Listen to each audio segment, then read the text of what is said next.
생명. 이것은 세상에서 가장 위대한 단어입니다.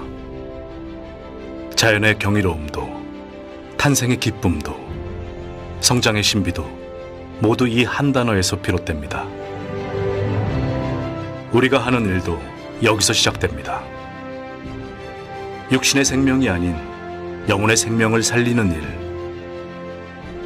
죽음을 넘어 영원한 생명을 갖게 하는 일, 우리는 그 일을 하고 있습니다. 바로 말씀으로.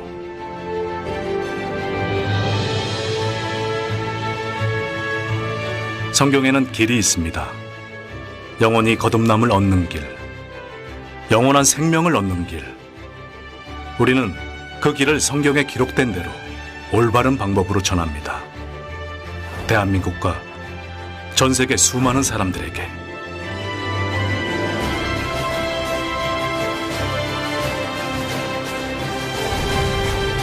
(1983년) 대한민국 10개 도시에서 시작된 생명의 말씀 선교회.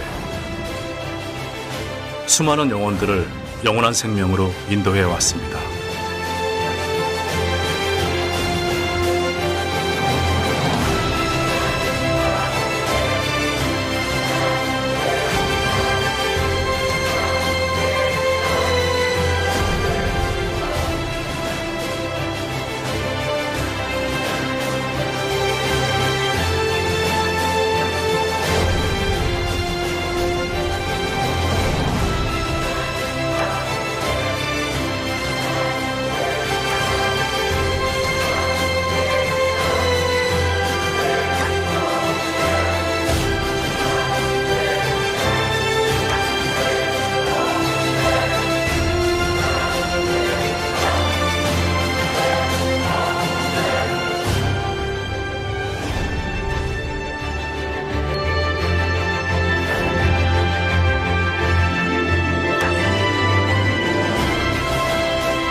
우리의 발길이 닿을 수 있는 세상 모든 곳에 생명의 말씀을 전하고 있습니다.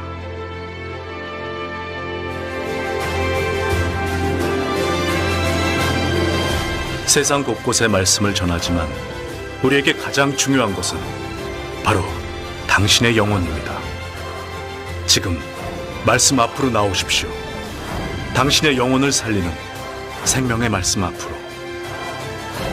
생명의 말씀 선교회는 생명의 말씀을 전합니다. 대한민국, 전 세계, 그리고 당신의 영혼에게.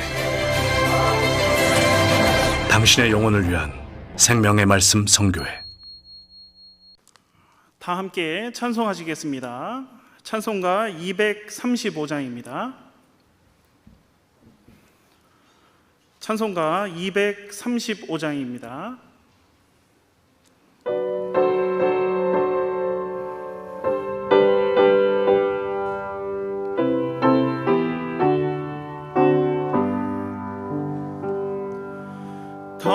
달고 묘한 그 말씀, 생명의 말씀은 귀한 그 말씀 진실로 생명의 말씀이 나의 길과 믿음 밝히 보여주니 아름답고 귀한 말씀 생명샘이로다.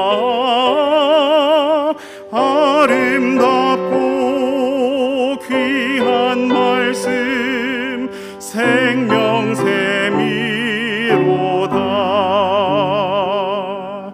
귀한 그 말씀 내 노래 제목이 되도다. 모든 사람의 복 주는 생명의 말씀을 값도 없이 받아 생명 길을 가니 아름답고 귀한 말씀 생명샘이로다.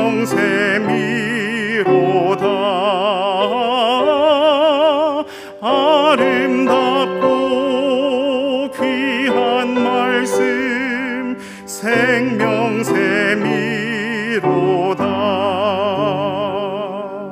널리 울리고 퍼지는 생명의 말씀은 마음의 용서와 평안을 골고루 주나니 다만 예수 말씀 들어 복을 받네. 아름답고 귀한 말씀 생명샘이로다.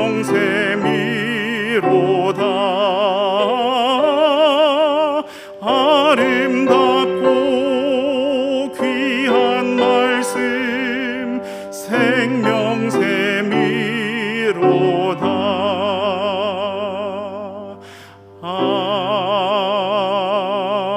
아멘.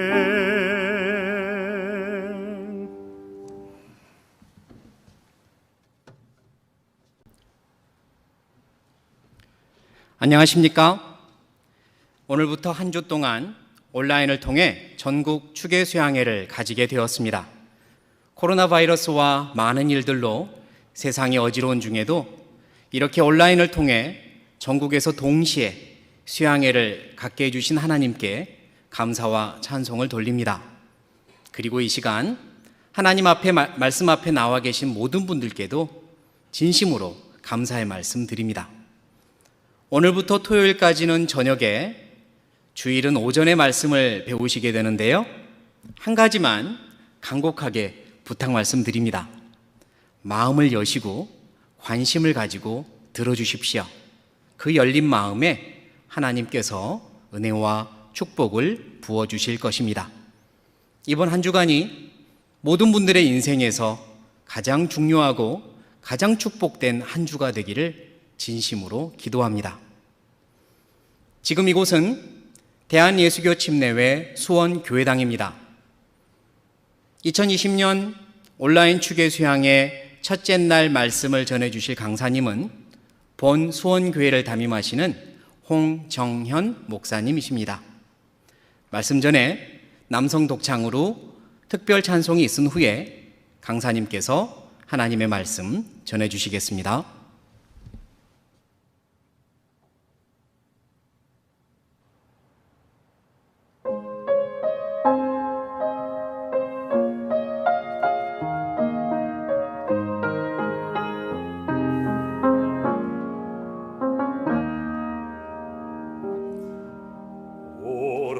오래전부터 날 노르는 내 안에 깊은 절망, 아무 희망도 어떤 기대도 내게 없는데 사람들의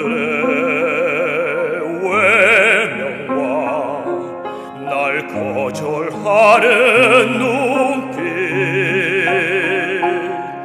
아픈 상처로 짙은 어둠으로 깊이 저만 가는데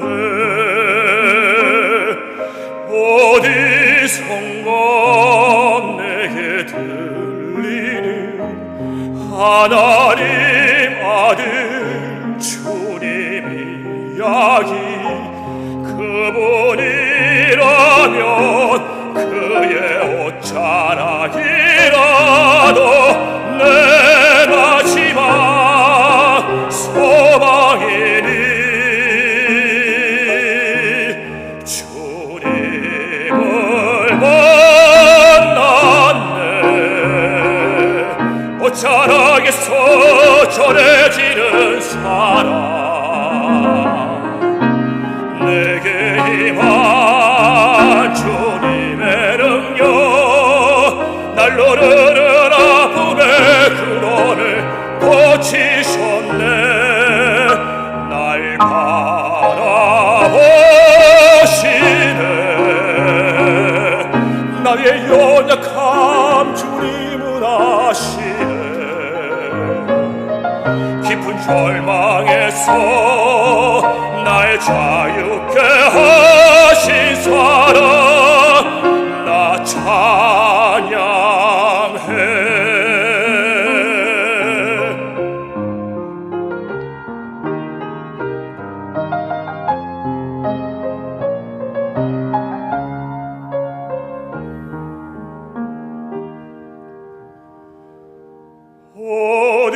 어디선가 내게 들리는 하나님 아들 주님 이야기 그분이라면 그의 옷자락이라도 내 마지막 소망이니 주님을 만났네 옷자락에서 전해지는 사랑 내게 임한 주님의 능력 날로르는 아픔의 근원을 고치셨네 날 바라보시네 나의 연약함 주님은 아시네 깊은 절망에서 날 자유케 하신 사랑 나 찬양해 깊은 절망에서 날 자유케 하신 사랑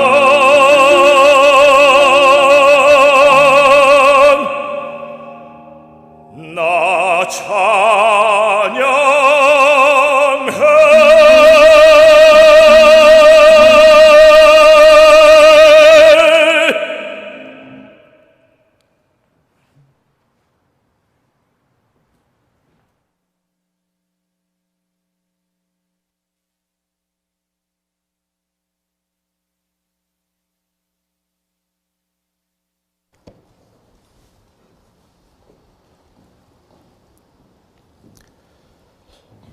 우리 잠깐 같이 기도드리겠습니다.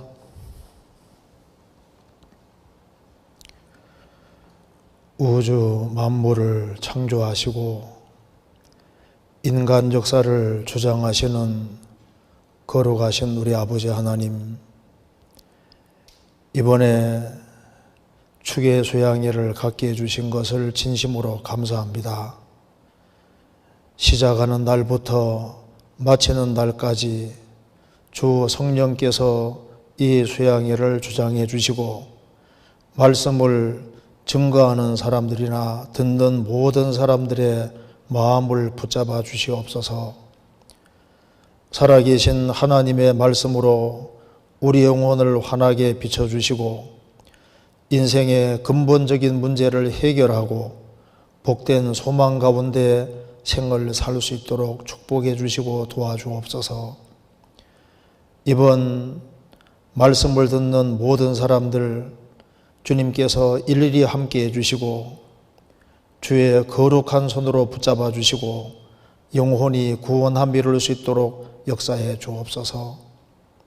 오늘 이 시간에도 필요한 말씀을 주시고 이 수양의 중요성을 깨달아 알 수 있도록 도와주옵소서. 오늘 모든 시종 함께해 주시고 도와주시기를 간절히 의지하오며 주 예수 그리스도 이름으로 기도하옵나이다. 아멘. 성경 시편 90편 찾겠습니다. 성경 없는 분은 여기 저 앞에 보셔도 되겠습니다. 시편 90편 10절입니다. 10절 제가 읽겠습니다. 우리의 연수가 70이요 강건하면 80이라도 그 연수의 사랑은 수고와 슬픔뿐이요 신속히 가니 우리가 날아가나이다. 12절 우리에게 우리날 계수함을 가르치사 지혜의 마음을 얻게 하소서. 거기까지입니다. 우리 이번에 전국 추계 수양회를 온라인으로 갖게 됐습니다. 원래는 이제 공주 수양관에서 매년마다 추계 수양회를 했었습니다. 이번에도 공주 수양관에서 했으면 참 좋을 뻔했는데 온라인으로 아마 할 수 있게 돼서 너무 감사합니다. 이번에 전국적으로 교회당에서 말씀을 듣는 분들도 있고 또 온라인으로 말씀을 듣는 분도 있습니다. 그래서 어디에서 어떤 장소에서 말씀 듣든지 간에 주님이 정말 함께 하시고 이번에 한 사람도 이루어지지 아니하고 다 하나님의 크신 은혜와 사랑을 깨닫고 소망 가운데 생을 살 수 있게 되기를 간절히 기원합니다. 오늘은 첫날 시간으로서 우리 인생이 해결해야 될 가장 근본적인 문제 그거 중심으로 좀 말씀을 드려보도록 하겠습니다. 여기 시편 90편 10절을 다시 보시겠습니다. 우리의 연수가 70이요 강건하면 80이라도 그 연수의 사랑은 수고와 슬픔뿐이요 신속히 가니 우리가 날아가나이다. 본문에서 우리의 연수가 70이라고 했습니다. 건강한 사람은 80 정도를 산다고 했습니다. 물론 더 건강한 사람은 100살 넘게 사는 사람도 꽤 있습니다. 또 70살 되기 전에 죽는 사람도 많습니다. 보통 7, 80을 살다가 누구든지 죽음을 건너갈 수밖에 없습니다. 근데 이 짧은 생을 살아가는 가운데 사람이라면 누구든지 해결해야 될 아주 절대적이고 중요한 문제가 있는 겁니다. 그 문제를 우리가 이번 일주일 동안 풀어보려고 하는 겁니다. 그 연수의 사랑은 나이를 많이 먹어가는 사랑은 수고와 슬픔뿐이요. 나이가 들어가는 사랑은 고생과 수고와 슬픔의 경험이라고 했습니다. 그래서 인생의 경험은 크게 두 가지인데 하나는 죄 짓는 경험과 고생하는 경험으로 점철되어 있습니다. 신속히 가니 우리가 날아가나이다. 세월 정말 빨리 지나갑니다. 어떤 사람은 이렇게 말했습니다. 10대에는 걸어가고 20대는 뛰어가고 30대는 자전거를 타고 가고 40대에는 오토바이를 타고 가고 50대는 자동차를 타고 달리는 것 같고 60대는 기차 타고 달리는 것 같고 70대는 비행기 타고 날아가는 것 같다. 그러니까 나이가 들어갈수록 빨리빨리 시간이 지나갑니다. 그리고 이제 얼마 후에는 종착점이 결국은 무덤인 겁니다. 우리가 세상에 태어나서 불과 100년도 못 되는 짧은 생을 살다가 결국은 죽음으로 건너가게 됩니다. 여기서 해결해야 될 아주 중요한 문제가 있는 겁니다. 이걸 잠깐 보시겠습니다.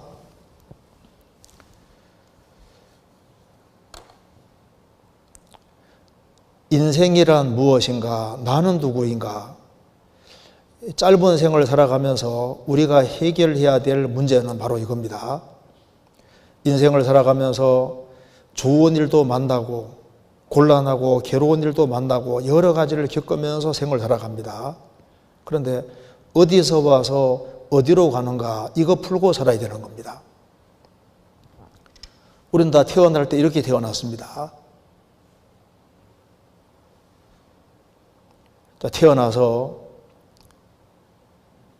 공부 열심히 해서 대학에 합격을 하고 또 취직도 하고 결혼도 하고 또 세상적으로 성공도 하고 노후 대책도 세우고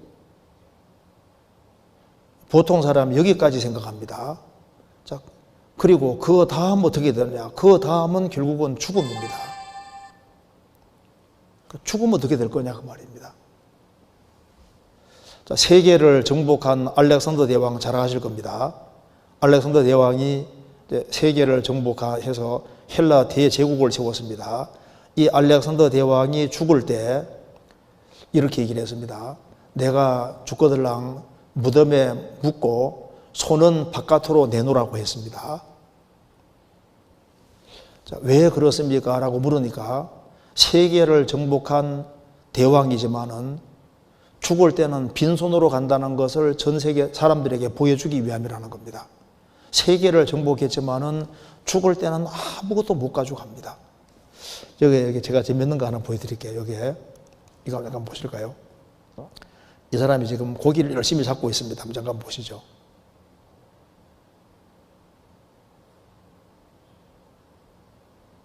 여기 고기가 참 많습니다.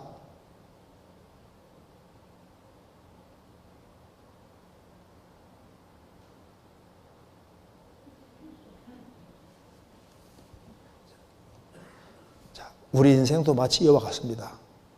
세상에 태어날 때는 주먹을 푹 얹고 뭔가를 얻을 것처럼 생각했는데 죽음 건너갈 때는 빈손으로 갑니다. 인생은 공술의 공수겁니다.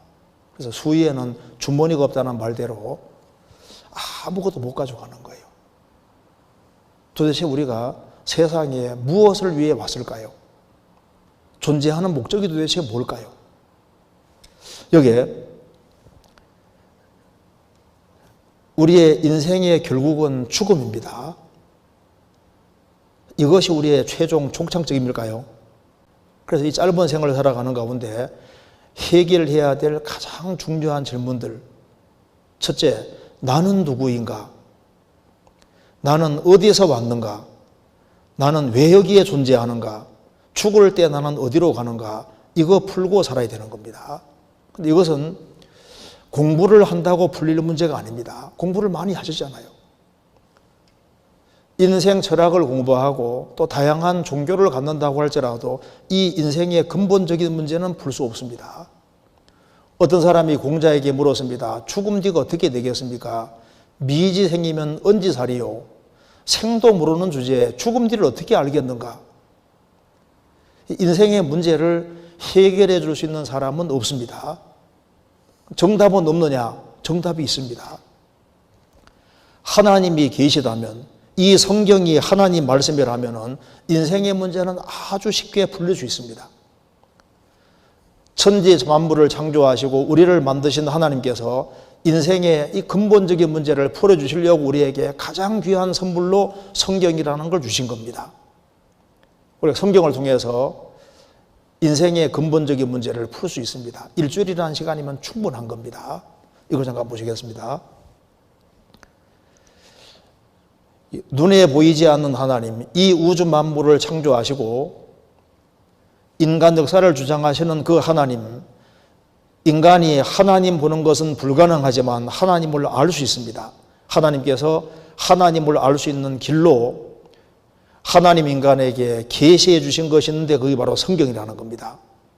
우리는 성경을 통해서 인생의 문제를 풀 수 있고 하나님과 올바른 관계를 맺을 수도 있는 겁니다.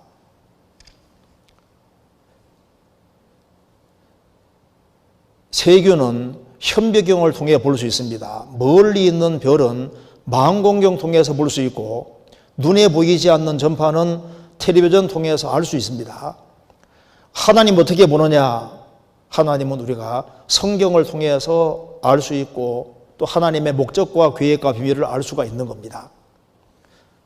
왜 성경을 하나님 말씀이라고 하냐면은 하나님이 말씀하신 것을 받아 기록했기 때문에 성경을 하나님 말씀이라고 하는 겁니다. 그래서 여기 보시면은 예레미야 30장 1절 2절에 여호와께로서, 여호와는 하나님 이름입니다. 여호와께로서 말씀이 예레미야에게 임하여 이르시니라. 이스라엘의 하나님 여호와께서 이같이 일러 가라사대 내가 내게 이른 모든 말을 책에 기록하라. 책에 기록하라. 명령하시는 분은 하나님이고 명령을 따라 기록하는 사람은 예레미야입니다. 구약 성경만 하더라도 하나님께서 말씀하시기를, 하나님이 말씀하셨다, 그 말에다가 체크하면은 3,800번 정도 됩니다. 3,800번이나 하나님께서 말씀하셨다고 했습니다. 성경은 하나님이 말씀하신 것을 받아 기록했기 때문에 하나님 말씀이라고 하는 겁니다. 여기에 디모데후서 3장 16절에 모든 성경은 하나님의 감동으로 된 것으로 교훈과 책망과 바르게 함과 의로 교육하기에 유익하니 모든 성경은 하나님의 감동으로 되었다. 이 감동이란 말이 헬라 말로 테오프노스도스인데 하나님이 숨기운을 불어넣어 쓰게 하시다 그런 뜻입니다. 하나님이 40명 정도의 사람을 불러내어서 하나님께서 직접 주관하셔서 쓰게 만드신 겁니다. 그래서 성경을 하나님 말씀이라고 하는 겁니다. 제가 성경에 대해 잠깐 소개해 드리겠습니다. 성경은 예수님 오시기 1500년 전부터 기록되기 시작해서 예수님 오시고 난 다음 AD 100년까지 기록됐습니다. 성경 전체에 기록되는데 1600년의 세월이 걸렸습니다. 구약 39권, 신약 27권, 성경 전체는 66권으로 되어 있고 기록한 사람은 40명 정도가 됩니다. 물론 저자는 하나님이십니다. 또 기록한 장소가 다 다릅니다. 기록 내용은 인간 역사의 처음부터 끝까지 다 기록되어 있는 유일한 책이 바로 성경책입니다. 성경은 전 인류에게 주신 하나님 말씀이기 때문에 아예 역사의 시작부터 끝이 문자 그대로 다 기록이 되어 있습니다. 우리가 2020년 막바지에 살고 있습니다. 성경은 3500년 전부터 기록되기 시작해서 1900년 전에 완성되었습니다. AD 96년에 요한계시록까지 기록되고 성경은 끝이 난 겁니다. 그러면 AD 96년이면은 우리나라 삼국시대 고구려 백제 신라가 막 시작될 때 성경은 이미 완성이 된 거예요. 성경이 기록될 때는 종이가 없었습니다. 그래서 양을 죽여서 양 껍질을 얇게 벗겨서 글자를 기록했습니다. 이걸 두루마리 성경이라고 합니다. 성경 처음 5권이 양 껍질에 기록되어 있는 겁니다. 이런 성경을 항아리에 넣어서 보관했습니다. 가장 오래된 성경이 쿰란 동굴에서 나왔습니다. 현재 존재하는 최고 가장 오래된 사본이 쿰란 동굴에서 나왔는데 이 사해 사본이라고 합니다. 사해 사본이 지금부터 2200년 전의 사본입니다. 2200년 전에 사본이 발견되므로 성경이 후대 몇몇 사람들에 의해 고쳐진 것이 아닌가 하는 의혹, 의심이 불식되다 없어지다. 옛날 성경과 지금 성경이 똑같다는 걸 다시 한번 확인하게 됐습니다. 성경은 변하지 않았다는 사실을 확실하게 알게 된 겁니다. 구약 성경은 시브리어로 대부분이 히브리어로 기록되었습니다. 히브리어는 글자를 이렇게 써갑니다. 이렇게 베레시트, 바라, 엘로힘 이렇게 써갑니다. 카타마타의 마태복음인데요. 신약 성경은 헬라 말로 기록이 되었습니다. 이렇게 써갑니다. 성경은 히브리어와 헬라어로 기록이 됐는데 히브리어와 헬라어를 모르는 사람은 읽어낼 수 없으니까 세월이 흘러가면서 여러 가지 말로 번역이 됐던 겁니다. 지금 숱한 역경 헤쳐나온 영원한 베스트셀러, 지금 성경이 몇 가지 말로 번역되어 있느냐? 3324개 언어로 번역됐다. 예수님이 마태복음 24장 14절에서 말씀하시기를 이 천국 복음이 모든 민족에게 증거되기 위하여 온 세상에 전파되리니 그제야 끝이 오리라 말씀하신 대로 성경이 전 세계 말로 번역되어서 전 세계에 꽉 차 있습니다. 매년 6억 부 정도씩 팔리고 있습니다. 3,324개 말로 번역됐다. 매년마다 베스트셀러는 성경책입니다. 이 성경이 정말 하나님 말씀일까? 이것이 하나님 말씀이라면 인생의 문제는 아주 쉽게 풀릴 수가 있는 겁니다. 성경은 하나님의 영감으로 감동으로 기록되고 섭리로 보존되어서 우리 앞에까지 와 있는 겁니다. 이사야 34장 16절에 너희는 여호와의 책을 자세히 읽어보라. 도서관마다 책들이 빡빡하게 있는데 어떤 책도 여호와의 책이 아닙니다. 여호와는 창조주의 이름입니다. 너희는 여호와의 책을, 하나님의 책을 자세히 읽어보라. 성경은 창조주의 책이다 그 말입니다. 성경이 창조주의 책이라면 오늘만 배워봐도 알 수 있습니다. 자세히 읽어보라. 문제는 집집마다 성경책이 하나씩은 있을 텐데 자세하게 읽어본 적이 없는 거예요. 성경 내용에 도대체 뭐가 들어있는지를 모르는 겁니다. 우리가 성경 읽으면 인생 문제가 풀려집니다. 이 성경이 정말 하나님의 말씀이라면 만물을 창조하신 분도 하나님이시고 성경 주신 분도 하나님이실 테니까 성경과 만물은 일치할 겁니다. 역사의 주장자가 하나님이시고 성경 속의 역사에 처음부터 끝이 문자 그대로 기록되어 있다면 성경과 역사는 일치할 겁니다.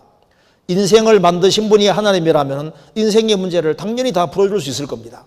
영적인 세계도 마찬가지입니다. 그래서 성경을 배울 수 있는 기회가 주어진 것은 큰 축복이 아닐 수 없습니다. 그래서 오늘 우리 첫 시간으로서 이런 걸 한번 생각을 해보겠습니다. 인간의 근본적인 질문 몇 가지를 좀 배워보려고 합니다. 간단하게 먼저 제목을 말하겠습니다. 창조주 하나님은 존재하시는가? 참 중요한 질문이지 않습니까? 두 번째로 인간 역사의 시작과 끝은 어떻게 될까? 그리고 역사 속에 살고 있는 인생에게 죽지 않는 영혼이 정말 있는가? 죽음 이후에 영원한 내세와 부활이 정말 있는 것일까? 그리고 성경의 하나님이 정말 창조시라는 확실한 증거가 있는가? 그리고 인생이란 무엇이며 인생의 궁극 목적은 무엇인가? 진정한 행복이란 도대체 무엇인가? 사람은 행복을 추구합니다. 진정한 행복이 도대체 뭔가? 그리고 예수 그리스도는 누구신가? 이것을 아주 간단하게 말씀드리고 내일부터는 또 자세하게 말씀드릴 겁니다. 첫 번째 질문으로 창조주 하나님은 정말 존재하시는가? 이것부터 생각해 보겠습니다. 하나님이 정말 계실까? 어떤 사람 생각할 겁니다. 하나님 있기는 어디 있어? 하나님 없다 이렇게 말하는 사람이 있습니다. 성경 시편 53편 1절에 어리석은 자는 그 마음에 이르기를 하나님이 없다 하도다. 저희는 부패하며 가증한 악을 행하며 선을 행하는 자가 없도다. 지금 성경이 3,324개 말로 번역되어 있는데 세상에서 매년마다 가장 많이 팔리는 이 책이 말씀하기를 하나님이 없다 이렇게 말하는 사람은 한마디로 어리석은 자다 이렇게 말합니다. 뭐가 이치를 몰라도 너무 모르는 사람이다 그 말입니다. 왜 하나님 없다고 생각하느냐 물으면 눈에 안 보이니까 없대요. 눈에 보이는 것보다 보이지 않는 게 훨씬 더 많습니다. 눈에 보이지 않는 것이 있기 때문에 눈에 보이는 게 존재할 수 있는 겁니다. 전파가 눈에 안 보이지만 있습니다. 사랑이 안 보이지만 있지 않습니까? 왜 하나님 없다고 하느냐? 이유는 따로 있습니다. 그 뒤에 말씀하기를 저희는 부패하며 가증한 악을 행하며 선을 행하는 자가 없도다. 왜 하나님 없다고 하냐면은 마음이 부패됐을수록 썩었을수록 또 또 가정한 악을 행할수록 아까운 데 살아가는 사람은 하나님 없기를 바랍니다. 도둑놈 깡패 죄 짓는 사람은 교도소가 없고 경찰서가 없기를 바라고 경찰 없기 바라잖아요. 타락된 죄 가운데 살아가는 사람은 하나님 없기를 바라는 겁니다. 그래서 하나님 없다 하는 그런 무신론 사상을 마음속에 받아들이고 담대하게 죄를 지으려고 하는 겁니다. 하나님이 그 사람에게 아무 잘못한 것이 없음에도 불구하고 하나님 말만 하면 왜 그렇게 열을 내고 대적할까요? 하나님이 계시면은 심각한 문제가 있기 때문입니다. 하나님이 정말 계시느냐? 하나님이 계시다는 건 이건 상식에 속한 문제가 없습니다. 당연한 얘기인 거예요. 여기 성경은 말씀했습니다. 히브리서 3장 4절에 집마다 지은 이가 있으니 만물을 지으신 이는 하나님이시라. 집마다 지은 사람 있는 것처럼 만물을 지으신 분이 있는데 그분이 누구냐? 하나님이시다. 시계가 있다는 것은 시계 만든 사람이 있다는 증거입니다. 건물이 있다는 것은 건축자가 있다는 증거잖아요.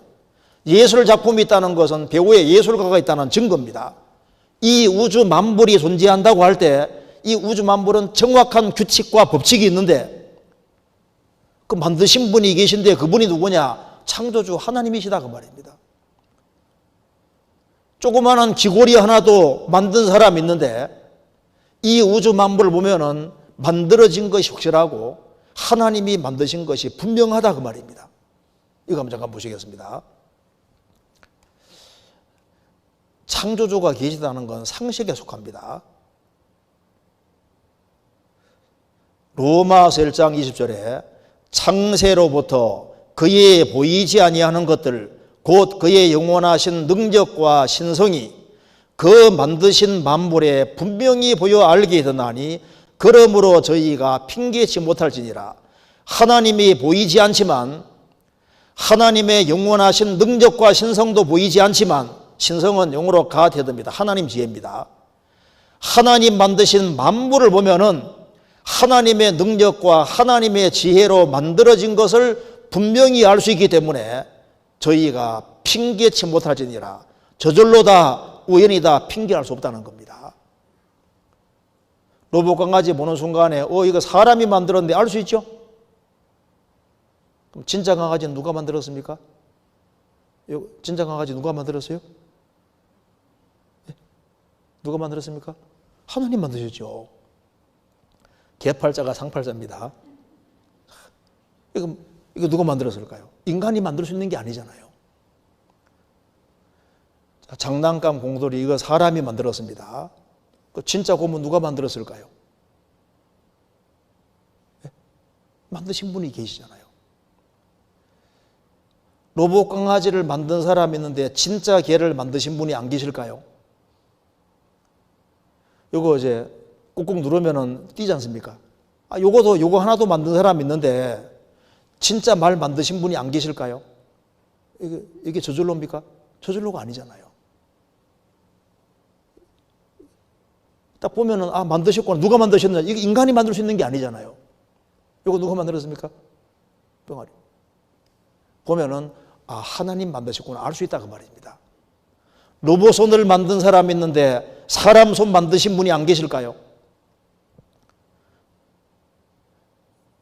여기 폐차된 자동차 이걸 가지고 저기 계집 만들어 놨습니다. 인간이 만든 게 확실하잖아요. 이런 건물을 만든 사람이 있는데 이 우주가 저절로겠습니까? 저절로가 아니에요.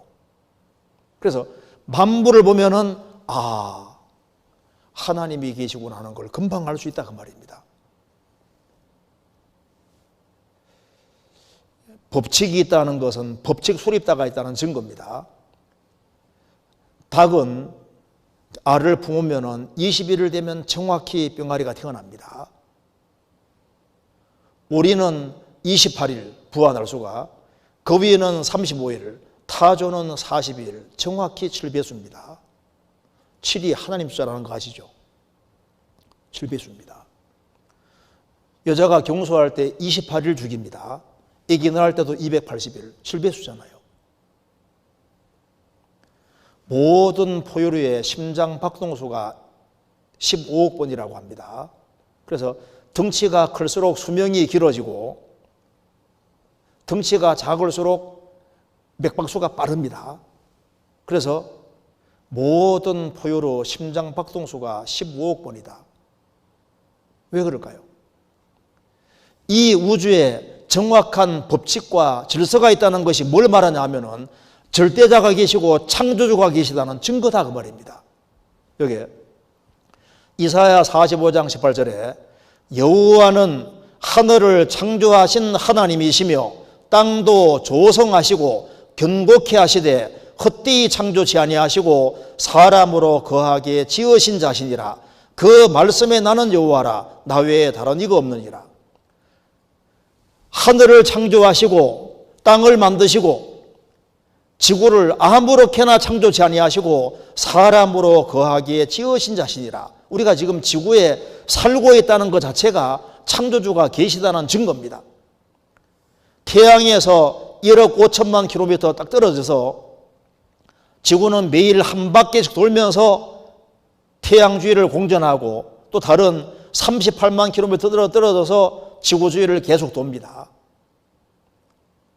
1초도 어김없이 1년 되면 정확히 한 바퀴 도는데 보는 순간에 이건 설계됐구나, 만들어졌구나, 만드신 분이 계시구나 하는 걸 알 수 있다 그 말입니다. 그래서 이 우주 만물을 보면은 만드신 만물에 분명히 보여 알게 된다. 하나님의 영원하신 능력과 하나님의 지혜로 만들어진 것을 분명히 알 수 있다 그 말입니다. 조금만 생각하면은 이 우주를 만드신 분이 계시다는 걸 금방 알 수 있는 거예요. 그리고 또 한 가지, 두 번째 질문 보시겠습니다. 여기에 인간 역사의 시작과 끝은 어떻게 되느냐, 이거 보시겠습니다. 지금 지구상에 가장 많은 사람이 살고 있습니다. 지금 77억 이상의 사람이 살고 있습니다. 77억 중에 한 사람으로 지금 내가 여기에 존재하는 겁니다. 도대체 나는 어디서 왔을까? 역사의 시작이 어떻게 될까? 자, 과거로 거슬러 올라가면은 1987년대로 거슬러 올라가면은 세계 인구는 50억입니다. 자, 과거로 거슬러 올라가면은 사람이 점점 줄어들 겁니다. AD 1세기 예수님이 이스라엘 땅에 오실 그 당시에 세계 인구는 통계적으로 2억 정도가 됩니다. 그러면 거슬러 올라가면은 사람은 사람에게서만 나오는 거니까 1억 명으로, 1000만 명으로, 100만 명으로 점점 줄어들어서 얼마 안 가면은 최초의 사람이 분명히 나오게 되고, 남자만 있으면 나올 수 없지 않습니까? 반드시 남자와 여자 둘이 있어야 되는 거예요. 이 최초의 사람이 누구냐 그 말입니다. 사도행전 17장에 인류의 모든 족속을 한 혈통으로 만드사 온 땅에 거하게 하시고, 아담 하와 둘 중에 하나가 A호형, B호형이면 혈액형 4개가 정확히 나옵니다. 지구상에 혈액형이 4개입니다. 거슬러 올라가면은 사람은 사람에게서만 나왔으니까 얼마 안 가면은 기업 문제에 딱 부딪히게 되는 거예요. 이 최초의 사람이 어떻게 생겼느냐, 이걸 알아야만 내가 어디서 왔는지를 알 수 있다 그 말입니다. 그렇지 않습니까? 그럼 최초의 사람이 어디서 왔을까? 어떤 사람 말합니다. 그러니까 진화됐다고 하잖아요. 저도 고등학교 때와 대학교 때 생물과 생물학을 배웠습니다. 근데 고등학교 때 그 생물 가르치는 선생님이 동물 계통들을 외우라고 했습니다. 이렇게 설명합니다. 까마득한 옛날에는 물질밖에 없었는데 오랜 세월 지나면서 물질이 우연결합에 의해서 유기물이 되고 오랜 세월이 지나서 아메바 같은 원생 생명체가 생겼다. 그래서 이것이 이제 진화를 거듭해서 원생, 해면, 강장, 편형, 유형, 윤형, 환형, 연체, 절지, 무학, 극피, 전항, 척색, 적추, 어리, 양수리, 파충주리, 포유리 이렇게 해가지고 사람까지 됐다. 달달달 애워죠. 그런데 이렇게 해서 진화돼서 이렇게 해가지고 사람까지 됐다. 자, 이거 믿으려면은 막 대단한 믿음이 필요합니다. 오늘날 분자 생물학이 발달하고 이제 생명체가 얼마나 복잡한지를 아는 시대가 되었습니다. 오늘날 아메바가 단세포 생물인데 이 아메바 하나가 저절로 생길 수 있는 확률 조사를 해볼 때 이게 저절로 시간과 우연과 물질 조합으로 해서 아메바가 저절로 될 수 있는 확률 조사를 하면은 10에 16만 7,626승분의 1이다. 이렇게 나옵니다.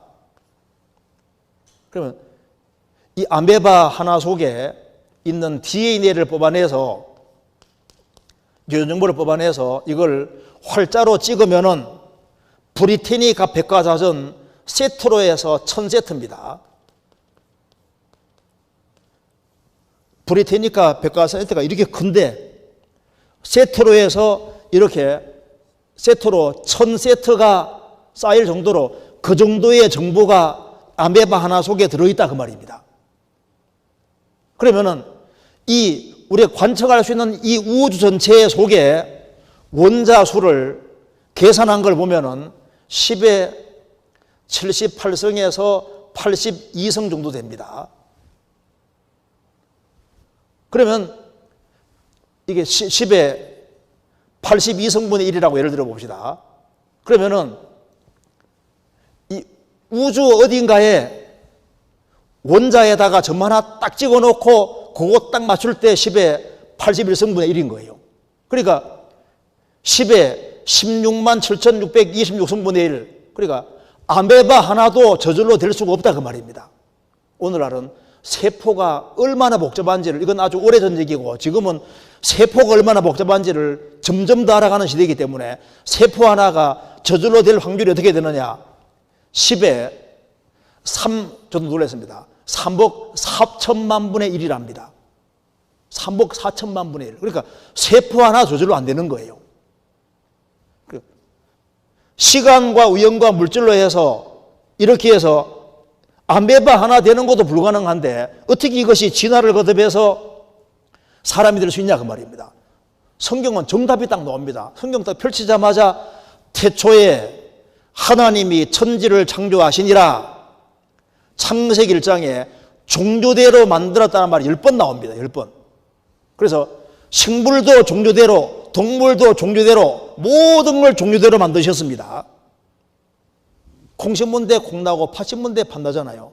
원숭이 있는데 원숭이, 사람이 사람 납니다.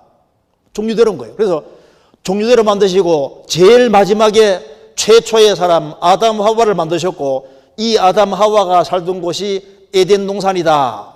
내일 배울 겁니다. 에덴 동산 위치가 중동 지방입니다. 그리고 이제 성경은 역사의 시작이 나오고 역사의 끝이 어떻게 되느냐, 앞으로 무슨 일이 벌어질 거냐, 성경에 다 나와 있어요.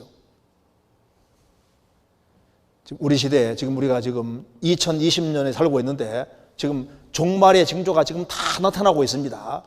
성경은 이 마지막 때에 벌어질 일이 자세히 기록되어 있고 앞으로 전 세계가 어떤 식으로 끝이 날지도 기록이 되어 있는데 마지막에는 어떻게 되느냐, 역사가 시작된 곳이 에덴 동산인데 역사가 끝나는 곳도 바로 중동지방에서 마지막 핵전쟁으로 세상이 멸망하는데 요한계시록 9장에 몇 년, 몇 며칠, 몇 시, 1시간 안에 인류의 3분의 1이 죽을 것이다. 그것도 불과 연기와 유황으로 죽을 것이다. 요엘서장에는 지구가 질투의 불에 삼켜진다. 서반열정에도 지구는 질투의 불에 삼켜지게 되고 스가랴 14장에는 12절에는 사람이 서 있는데 썩어내릴 것이다. 녹아내린다고 기록되어 있습니다. 그러니까 인간은 지금 역사 알더라도 중간 정도밖에 모르는 거예요.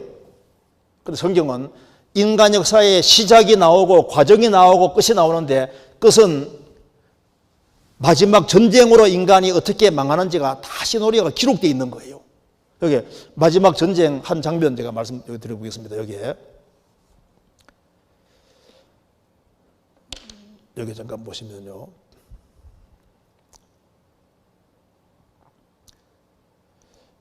스가랴 14장 12절과 15절에 예루살렘을 친 모든 백성에게 여호와께서 내리실 재앙이라하니 곧 섰을 때 그 살이 썩으며 그 눈이 구멍 속에서 썩을며 그 혀가 입속에서 썩을 것이요 또 말과 노새와 약대와 나귀와 그 진에 있는 모든 육축에게 미칠 재앙도 그 재앙과 같으리라. 여기 살이 썩고 눈이 구멍 속에 썩고 혀가 입속에 썩는데 섰을 때, 여기 보시면은 섰을 때 썩어 내리는데 살이 썩는다고 했는데 썩는다는 말이 여기에 영어로 디졸 봅니다. 녹아내린다고 말입니다. 그것도 언제? 섰을 때. 핵이 땅 터지면은 그대로 디졸브 됩니다. 썩어 내립니다.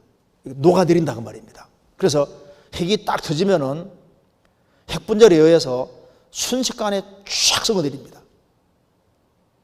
핵이 꽉 터지는 순간에 썩어 내리는데 이게 성경에 다 기록되어 있는 거예요. 그러니까 성경은 내일부터 배울 겁니다. 인간 역사의 시작이 나오고 과정이 나오고 끝이 나오는데 지금 이 지구를 100번 멸망시킬 핵무기가 준비되어 있고 지금 마지막 징조도 다 성경에 기록되어 있고 앞으로 전 세계는 하나님이 손 놓으면 세계적인 전쟁이 터지는데 죽는 장면까지 다 기록되어 있다 그 말입니다. 우리는 지금 시간 속에 지금 살고 있는데 지금 77억 중에 한 사람으로 지금 내가 살고 있는 거예요. 그런데 이 생을 살아가는 가운데 역사 속에서 중요한 질문 중에 하나가 인생에게 영혼이라는 게 정말 있느냐? 이건 정말 중요한 질문입니다. 이거 보시겠습니다.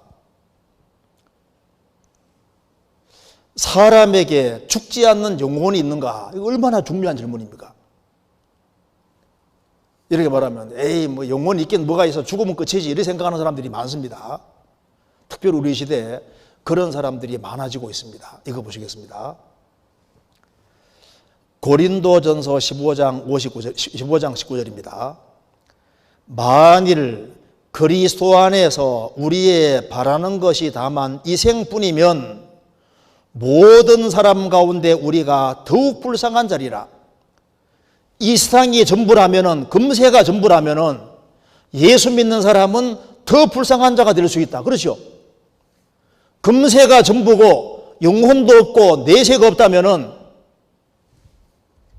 지금 이번에 추계 수양회 하는 것도 어리석은 겁니다. 죽음으로 끝인데 죽은 수양회가 무슨 필요 있냐 그 말입니다. 죽음으로 끝인데 교회가 무슨 필요 있냐 그 말입니다.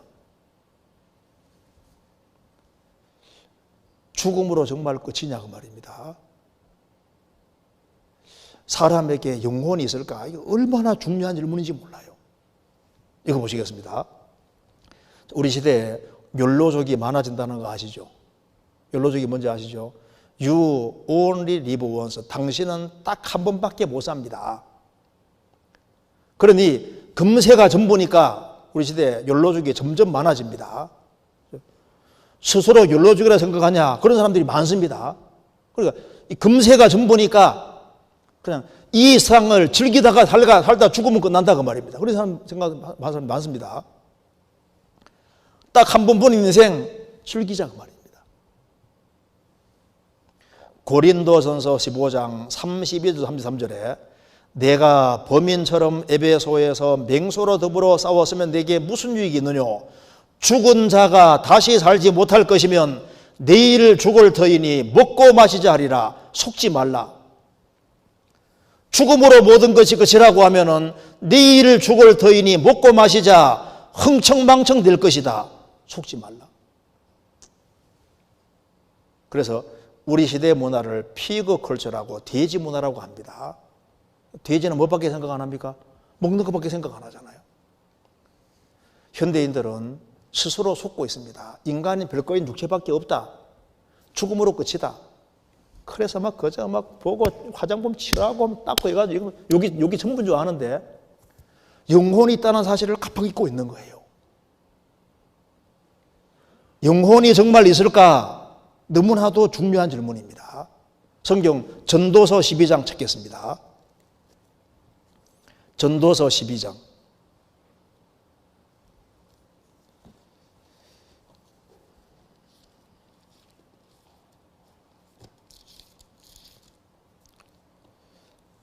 (12장) 1절.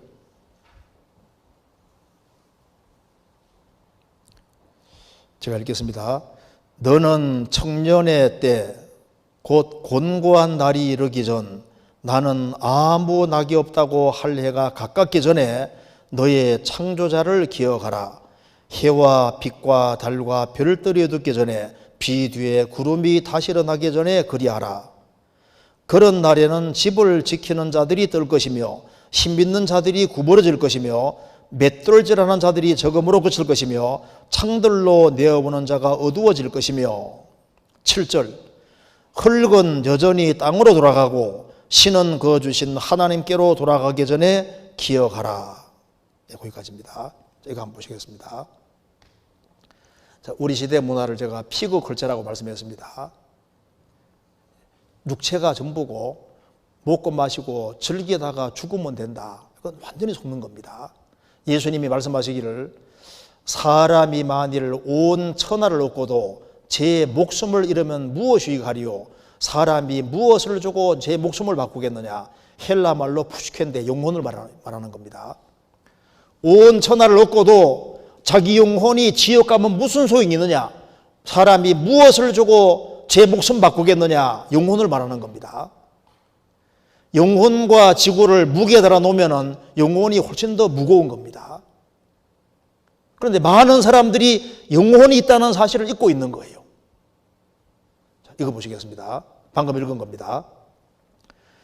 너는 청년의 때, 젊을 때, 곧 곤고한 날이 이르기 전, 곤란하고 괴로운 날이 오기 전에, 노년기가 오기 전에, 나는 아무 낙이 없다고 할 해가 가깝기 전에, 나는 이제 아무 낙이 없구나 할 해가 되기 전에 너의 창조자, 너를 만드신 창조주 하나님을 기억하라. 해와 빛과 달과 별들이 어둡기 전에 비 뒤에 구름이 다시 일어나기 전에 그리하라. 해와 빛과 달과 별들이 밝을 때가 청춘 시절입니다. 청년 시절에는 맑은 날이 많아요. 그래서 몸이 병들어도 금방 회복이 되고 기억력도 뛰어나고, 그리고 아무리 중노동해도 하루 자고 나면 빨리빨리 회복되지 않습니까? 노년기가 되면은 해와 빛과 달과 별이 어떻게 된다는 말씀처럼 모든 게 캄캄해집니다. 기억력도 뚝 떨어져요. 그래서 계단 중간에 잠깐 쉬었는데 이제 일어났습니다. 지금 내가 올라가다가 쉬는 거예요, 내려가다 쉬는 거예요. 이것도 헷갈리기 시작하고 모든 게 캄캄해집니다. 그리고 비 뒤에 구름이 다시 일어나기 전에 그리하라. 이 말씀대로 맑은 날 보기 어려워져요. 병이 낫는가 싶으면 또 다른 병이 옵니다. 그래서 아이고 허리야, 아이고 어깨야, 자꾸 아파지고 인생은 좋았다가 안 좋아지는 겁니다. 그럼 노년기가 되기 전에 빨리 창조주를 기억하라.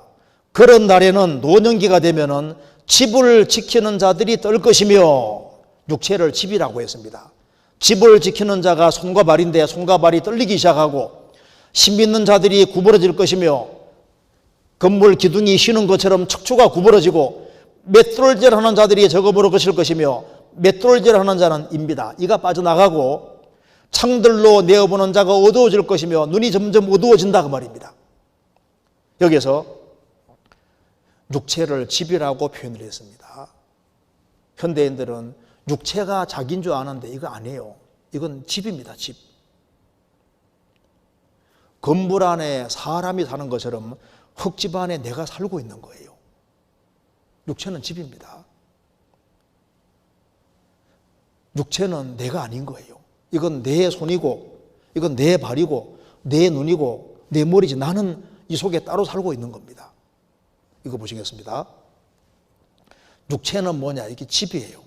하나님이 집을 참 잘 만드셨습니다. 집에는 지붕이 있어야 돼요. 지붕 있죠? 지붕 있고, 커튼, 눈썹은 커튼이고, 창문은 눈이고, 환기통은 코고, 전화기는 귀고, 식당은 입이고, 보일러실은 배고, 하수구시설 여기가 딱 있지 않습니까? 육체는 이게 집이다 그 말입니다. 영혼이 살고 있는 집인 거예요. 근데 하나님이 육체도 정말 신비하게 만드셨습니다. 사람의 뇌가 얼마나 놀랍습니까? 이게 뇌를 보면은 창조주가 만들었다는 걸 분명히 알 수 있습니다. 우리 뇌로 온갖 걸 생각하고 다 온갖 걸 행하지 않습니까? 이 뇌를 하나님 만들어 주신 거예요. 우리 몸을 보면은 아, 이거 설계됐구나 하는 걸 알 수 있습니다. 절대 저절로가 아닌 거예요. 인체를 보는 순간에 아, 놀랍게 설계됐다. 이거 만드신 창조주를 기억하라 그 말입니다. 인간이 얼마나 복잡한 줄 아세요? 그래서 하나님 만드신 이 우주와 지구 안에서 제일 복잡한 것이 인간입니다. 인간을 만들 수 있으면 다 만들 수 있는 거예요. 여기 보시겠습니다. 우리 몸의 근육을 보십시오. 이게 어떻게 저절로입니까? 이게 설계된 것이 확실하잖아요. 누가 이렇게 만들 수 있겠습니까? 창조주가 아니면 만들 수가 없는 거예요. 우리 음식을 먹고 소화시킬 때 이거 소화시킬 수 있도록 다 이게 계획적으로 하나님 만들어 놓으신 겁니다. 우리 몸을 보시면은요, 이건 정말 신묘막측하게 돼 있어요. 이건 절대 저절로 불가능합니다. 창조주가 계신 거예요. 우리 지금 숨쉬고 호흡할 수 있도록 만들어져 있잖아요. 이거 보십시오. 이걸 누가 이렇게 만들 수가 있겠습니까? 몸에 혈관만 뽑아놓은 겁니다. 우리 몸에 손의 혈관, 이렇게. 발의 혈관 보십시오. 누가 이렇게 할 수 있겠습니까? 심장은 하루에 10만 번 펌프질 하는데 혈관 길이가 16만 킬로미터니까 지구를 4바퀴 도는 거리입니다. 누가 지구 4바퀴 도는 거리 정도의 혈관을 우리 몸속에다가 집어넣을 수 있겠냐 그 말입니다. 창조주 제외하고는 이건 불가능한 얘기인 거예요. 그렇지 않습니까? 우리 심장은 일생 동안 한 번도 안 쉬고 계속 뜁니다. 심장이 펌프질을 하고 피를 매번 돌립니다. 근데 피를 돌리는 양을 보면은 일본에 70회를 뛸 경우에 하루에 10만 800회를 뛰는데 어느 정도의 피를 뿜어내느냐? 우유팩 8,000개분을 뿜어냅니다. 그러니까 8톤짜리 땡크로리 하나에 해당되는 그 정도의 피를 매일매일 돌리기 때문에 우리가 살고 있는 거예요. 육체는 하나님 만드신 것이 확실한데 인간의 가치는 육체보다 더 중요한 영혼이 있기 때문입니다. 영혼. 그래서 여기에 전도서 12장 7절에 흙은 여전히 땅으로 돌아가고 신은 영어로 스피릿입니다. 영은 루아오, 영은 그 주신 하나님께로 돌아가기 전에 기억하라.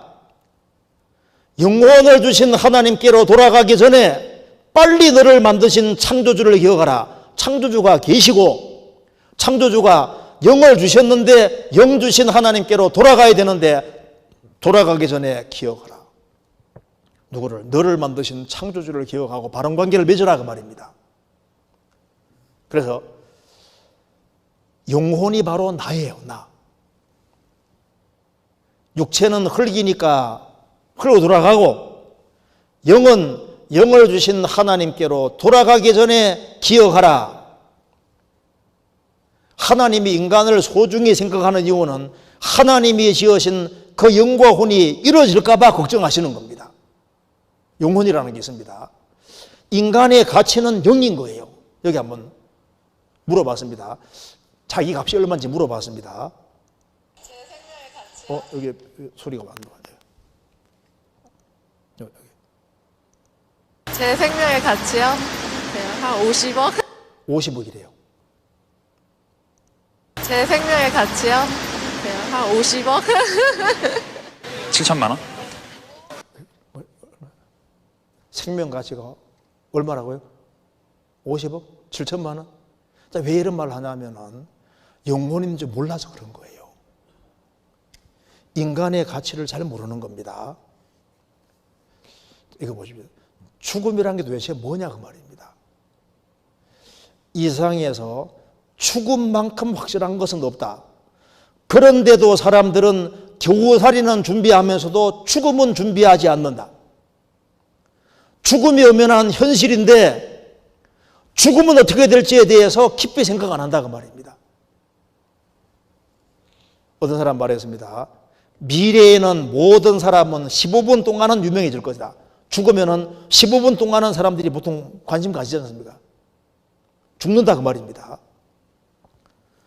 출근이 있으면 퇴근이 있는 것처럼, 입학이 있으면 졸업이 있는 것처럼, 입대하면은 제대가 있는 것처럼 다 태어났으면은 죽는 것은 필연적인 사실인 거예요. 죽음으로 모든 것이 끝이냐? 죽음이 도대체 뭐냐? 여기에 대한 답을 얻어야 됩니다. 성경은 분명히 말을 합니다. 여기에 죽음은 뭐냐? 성경은 말합니다. 죽음은 영과 육의 분리라고 말을 합니다. 욥기 4장 19절에 하물며 흙집에 살며 티끌로 털을 삼고 하루 살이에게라도 눌려 죽을 자이겠느냐. 육체는 흙집이라고 했습니다. 흙집은 얼마나 약한지 하루살이 같은 벌레에게도 죽을 수 있다. 세계 정복한 알렉산더 대왕은 인도 정복하러 가서 인도에서 모기에게 물려 열병 앓다가 죽잖아요. 육체는 그만큼 약한 겁니다. 육체는 집입니다. 그럼 죽음은 뭐냐? 죽음은 영육의 분리입니다. 욥기 19장 26절에 나의 이 가죽 이것이 썩은 후에 내가 육체 밖에서 하나님을 보리라. 육체는 내가 아니고 육체 밖에서 내가, 육체 밖에 나가는 건 영이에요. 그러니까 영이 바로 나다 그 말입니다. 영혼 없는 몸이 죽은 것 같이나 말씀대로 영혼이 있는 몸은 살아있고 영혼 없는 몸이 죽음이에요. 죽음은 영육이 분리되는 거다 그 말입니다. 누가복음 8장에서 회당장 야이로라는 사람의 딸이 죽었습니다. 예수님이 살리실 때 예수님이 아이야 일어나라 하시니 그 영이 돌아와 아이가 곧 일어나거늘. 죽음이 뭡니까? 영육의 분리가 죽음인 거예요. 육체라는 집을 떠나는 게 죽음이다 그 말이에요. 그래서 예수님 말씀하셨습니다. 마태복음 10장 28절에서 몸은 죽여도 영혼은 능히 죽이지 못하는 자들을 두려워하지 말고 오직 몸과 영혼을 능히 지옥에 멸하시는 자를 두려워하라. 몸은 죽여도 영혼을 죽이지 못하는 사람들을 두려워하지 마라. 원자폭탄을 맞아도 영혼은 안 죽는다 그 말입니다.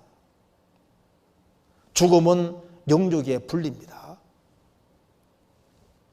그래서 제가 한번 인터넷에서 한번 찾아봤습니다. 영육의 분리를 여러 가지 그림으로 표현했는데 한번 보시겠습니다. 이렇게 사람이 딱 죽으면은 영육이 딱 분리되는 게 죽음인 거예요. 이렇게 죽으면은 육체 밖에 나와서 자기를 실제로 보게 됩니다. 죽으면 내가 찾아보니까 이런 게 있더라고요. 이렇게 좀 그림 잘 표현했습니다. 영육의 분리가 죽음이거든요. 죽으면은 밖에 빠져나가는 영혼이 있다 그 말입니다. 그래서 여기에 이제 밤송이가 있으면은 중요한 것은 밤말이잖아요. 육체보다 더 중요한 것이 있는데 그 영혼이라 영혼. 제가 100살 되신 분 두 분에게 물어봤습니다. 속이 늙느냐고 물으니까 마음속은 항상 청춘이랍니다. 육체는 늙어도 영혼은 늙는 법이 없습니다. 사람에게는 죽지 않는 영혼이 있어요. 그리고 영혼이 있다는 분명한 증거가 뭐냐 하면은 여기에 영혼이 있다는 분명한 증거가 대표적인 예가 바로 이 사람 헬런 켈러입니다. 헬런 켈러는 태어난 지 얼마 안 돼서 보지도 듣지도 말하지도 못하게 됐습니다. 그런데 보지도 듣지도 말하지도 못하던 앤 셜리반 헬렌 켈러가 앤 셜리반의 도움으로 당대 보고 듣고 말하는 사람처럼 글도 쓰고 연설도 영하고 살았다는 게 뭘 말하는 겁니까? 육신만 있는 것이 아니라 영혼이 있음을 실증적으로 보여주는 겁니다. 본 적도 없고 보지도 못하고 듣지도 못하고 말하지도 못하는 완전히 암흑 속에 있는 사람이 나중에 글도 배우고 다 해서 연설도 하고 글도 쓰고 다 했다는 게 뭘 말하는 겁니까? 영혼이 있다는 분명한 증거인 거예요. 그래서 세계적으로 죽었다 깨어난 사람 공통 얘기가 오토스코프입니다. 오토는 스스로 스코프 본단 말인데 자기 시 바깥에 자기 보는 건 다 똑같은 거예요. 육체 밖에 나가는 것이 있습니다. 그래서 여기 어느 독일 의사 보고서에 보면은 죽음을 이렇게 결론 내렸습니다. 인간에게는 영혼이 있다. 죽음이란 영혼의 육체를 떠나는 것이다. 영혼은 죽음 이후에도 존재한다. 여기에 죽었다 깨어난 사람들이 굉장히 많이 있는데 그 체험자들의 증언을 모은 책도 꽤 있잖아요. 여기에 이것은 레이몬드 무디 박사가 쓴 책입니다. 죽었다 살아난 사람 150명이 증언한 걸 책으로 엮었습니다. 이 세상 후의 상, 타임지가 화제거리로 나왔던 미승희 베스트셀러. 죽었는데 여전히 살아있다 그 말입니다. 심장병 전문의사 모리스 롤린스 박사, 이 사람입니다. 사후의 세계, 세계적인 베스트셀러, 투헬 엠백, 지옥 앞까지 갔다 돌아온 사람들, 임사 시험자들이 굉장히 많지 않습니까? 이런 책이 굉장히 많습니다. 사후의 세계, 조지 갤럽 지음, 충격적인 갤럽 리포트, 뉴욕 타임 베스트셀러, Embraced by Life, 빛에 포옹되어서 베티 디가 쓴 겁니다. 영혼이 확실히 있다 그 말입니다. 여기 제가 한번 비디오 간단한 거 한번 보여드리겠습니다. 체험자들이 증언하는 걸 잠깐 보겠습니다. 보시죠. 제가 그 당시에 죽으면서 저 흰빛 이동이 빠져나가면서 내가 영과 육이 분리되는구나 이런 것을 확연하게 경험했죠. 영혼이 이렇게 붕 떴는데 당분간 그 350일 침대 위에 이 천장 형광등 위에 이렇게 고무풍선처럼 이렇게 둥둥 떠다녔어요, 혼이. 그러면서 놀라운 그 느낌이 있는데 다 보이는 거예요, 아래가. 좀 느낌이 이상해서 옆을 보니까 여기 천장에 형광등이 보이는 거예요. 바로 옆에 여기. 그런데 그게 이상한 생각은 안 들어요. 그냥 이게 형광등이구나. 이 씨는 그때 잠을 자고 있는 아내와 아이의 모습을 내려다볼 수 있었는데 그 역시도 그 광경을 별다른 감정 없이 무심코 바라보는 느낌이었다고 합니다. 이렇게 지금 천장에서 내려다 보니까 나라는 게 죽어가지고서 이 허연 혼이불을 부모님들이 덮어놓으셨더라고. 그는 놀랍게도 자신이 천장 높이까지 떠서 방바닥에 얼굴까지 혼이불에 덮여있는 자신의 시신을 마치 제3자처럼 내려다보고 있었다는 것입니다. 아래를 내려다보니 그곳은 병실이었다. 그중 가장 위독해 보이는 환자 한 명의 눈에 띄었는데 험상궂은 환자가 또 있고 그래서 내가 속으로 가면서 그랬다. 저런 사람들은 죽게 놔두지 뭘 병가에 데려왔나. 환자는 바로 하영식 그 자신이었다. 연탄가스 중독으로 혼수 상태에 빠졌던 유씨. 그 역시 공중에서 자신의 얼굴 위로 하얀 천이 덮이는 광경을 내려다봤다고 한다. 내가 왜 저기 누워있지? 자꾸 이제 의심을 하고 깨워보려고 다시 이제 밑으로 내려가려는데 잘 안 내려가겠더라고요. 아차, 죽었구나 이런 생각이 팍 떠오르더라고요. 귀에서 약간 웅웅거리는 소리가 들리면서 내가 몸에서 튕겨 나오는 것을 느꼈어요. 어떻게 되었는지 모르게 그냥 몸 밖에 나와 있었어요. 나는 머리맡에 앉아 잠깐 내가 누구인지 보고 있었죠. 그리고 천장으로 내가 떠오르는 게 느껴졌어요. 그리고 체험자들에게 또 하나 놀라운 경험은 빗속에서 자신의 과거가 한순간에 펼쳐지는데 자연스럽게 자신의 행위에 대한 선악의 판단과 반성이 이루어졌다고 합니다. 그 사이에 제가 그 당시 26살이었는데 26년간의 인생이 총체적으로 계산이 됐고 한순간에 그냥 지나가면서 다 보였단 말씀이죠? 예, 한순간에. 한순간에 어떤 모습들이 떠올랐는데 직감적으로 그것이 자신이 살아온 과거였다는 사실을 알 수 있었다는 것입니다. 그리고 내가 태어나서부터 사망이 선고된 지금까지 공개적으로 또 개인적으로 겪었던 모든 사건들이 내 눈앞에서 보여지고 있었습니다. 저 세상 생각을 하면서 할 때는 전혀 욕심이라는 게 아주 욕심이라는 게 나쁩니다요. 확실히 사후 세계가 있고 그래서 사람들이 각자 하나의 종교를 가지고 영적 수행을 할 필요가 있다고 확신하고 있습니다. 틀림없이 있어요. 사후세계가 틀림없이 있습니다. 다른 사람들이 다 죽었다 했을 적에 나는 안 죽고 어떠한 형태의 세계에서 나는 활동을 했다는 사실이다. 꿈에서요? 그게 현실이지. 너무나 꿈도 아니고 너무 선명하고 너무나 확연하기 때문에 누구든 제 얘기를 얼마 길지 않은 세상에 곧 경험하게 되실 겁니다. 자, 영혼이라는 것이 있습니다. 그리고 영혼이 있으니까 당연히 내세가 있는 거예요. 그래서 여기에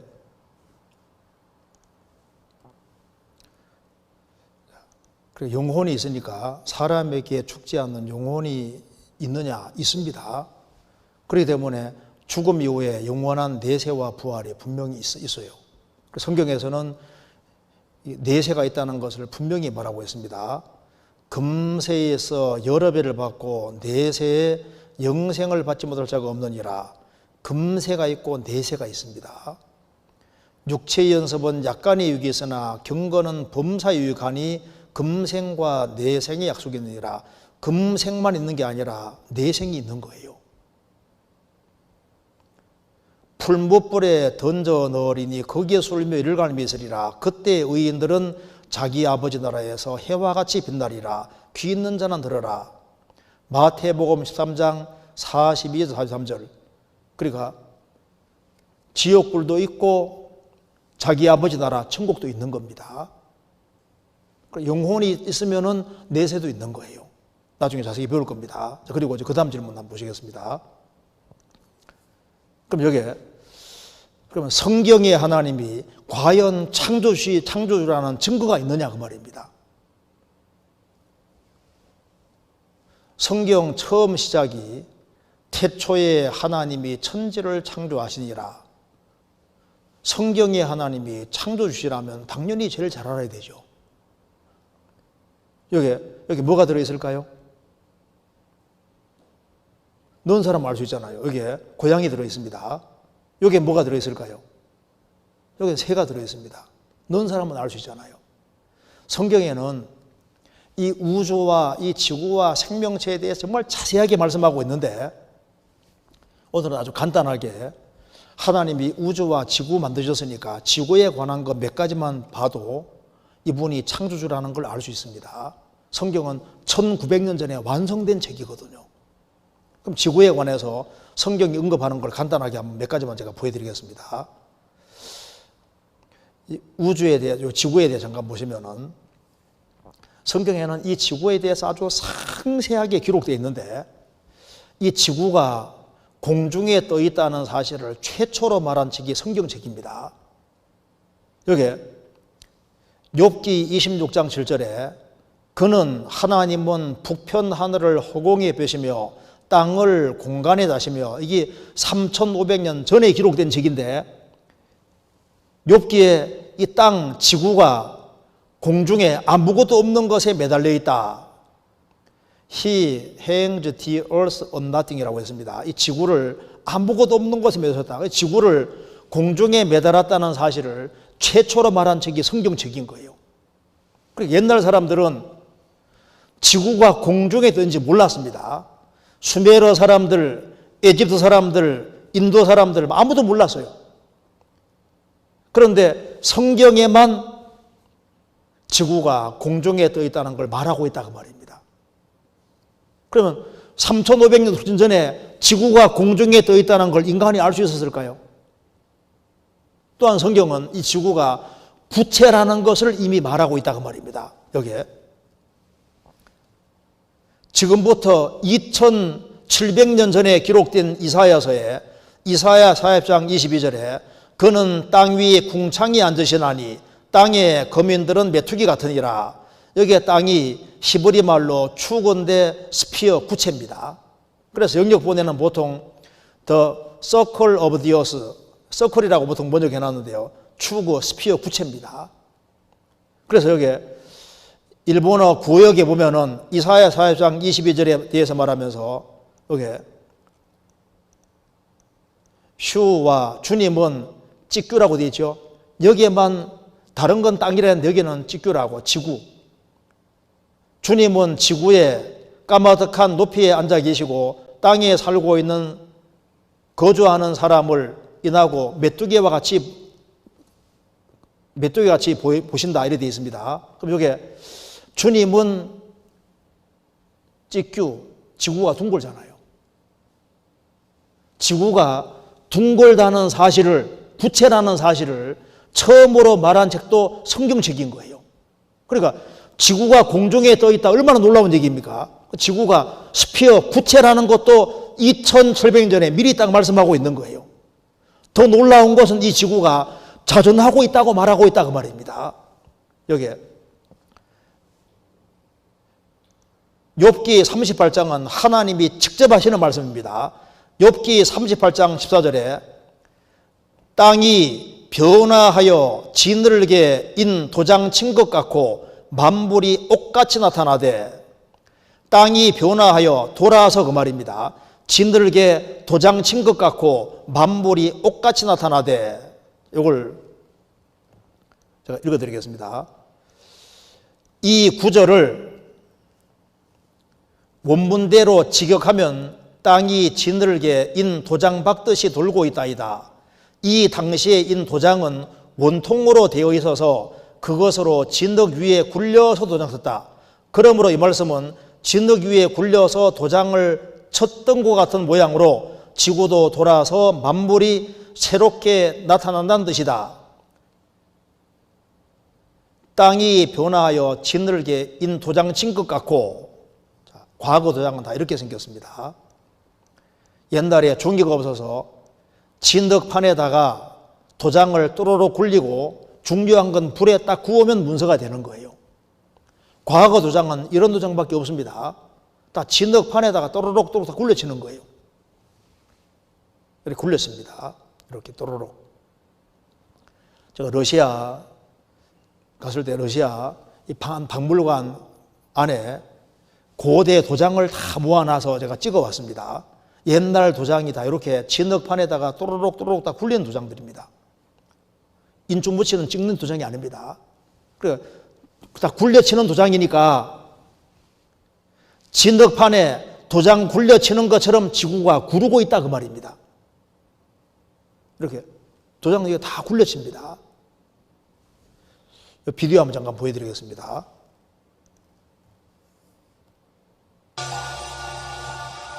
이것은 돌로 만들어진 원통형 도장이다. 교역이 점점 더 활발해짐에 따라 계약이란 개념이 생기기 시작했다.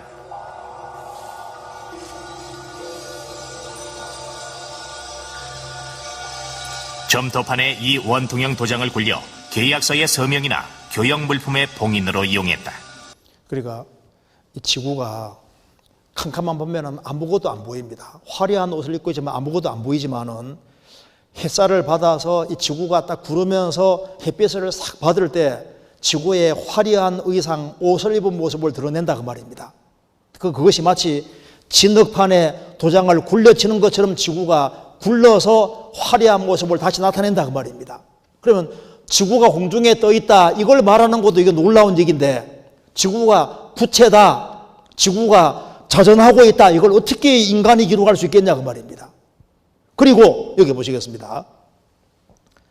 원래 대륙이 하나였다가 나누어진 것도 성경 기록되어 있습니다. 창세기 1장 보시면 최초의 지구는 물속에 있었는데 하나님이 물속에 있는 지구를 끄집어내서 바다 육지를 나누시고 그럼 다시 5대양 6대조로 가르신 겁니다. 여기 보시면은 창세기 1장 9절 10절에 하나님이 가라사대 천하의 물이 한 곳으로 모이고 묻이 육지가 드러나라 하심에 그대로 되니라. 하나님이 묻을 땅이라 칭하시고 모인 물을 바다라 칭하시니라. 하나님 보시기에 좋았더라. 묻을 땅이라 히브리어로 단수로 되어 있습니다. 최초의 지구는 바다가 하나 육지가 하나였다 그 말입니다. 그런데 창세기 10장에 가보면은 창세기 10장과 역대상 1장 가보면은 에벨은 두 아들을 낳아 하나 이름을 벨렉이라 하였으니 이는 그때 땅이 나뉘었으며 In these days the earth was divided. 땅이 나누어졌다. 독일어 루터역본에는 Die Erde zerteilt wurde. 이 땅이 지구가 찢어지듯이 나누어졌다. 원래 땅이 하나였는데 이걸 하나님이 나누신 겁니다. 하나님이 지식으로 해양이 갈라지게 하셨다. 땅이 하나였다 갈라졌다는 사실을 최초로 알아낸 사람이 독일의 지리학자 베게너인데 1915년에 처음으로 이걸 알아냈습니다. 아메리카 대륙과 아프리카 대륙이 딱 맞아 들어가는 걸 보고 알아냈는데 원래 땅이 하나였다 갈라졌는데 1915년에 알아냈는데 성경은 창세기 1장부터 나와 있는 거예요. 땅이 하나였다 갈라졌다. 맞지 않습니까?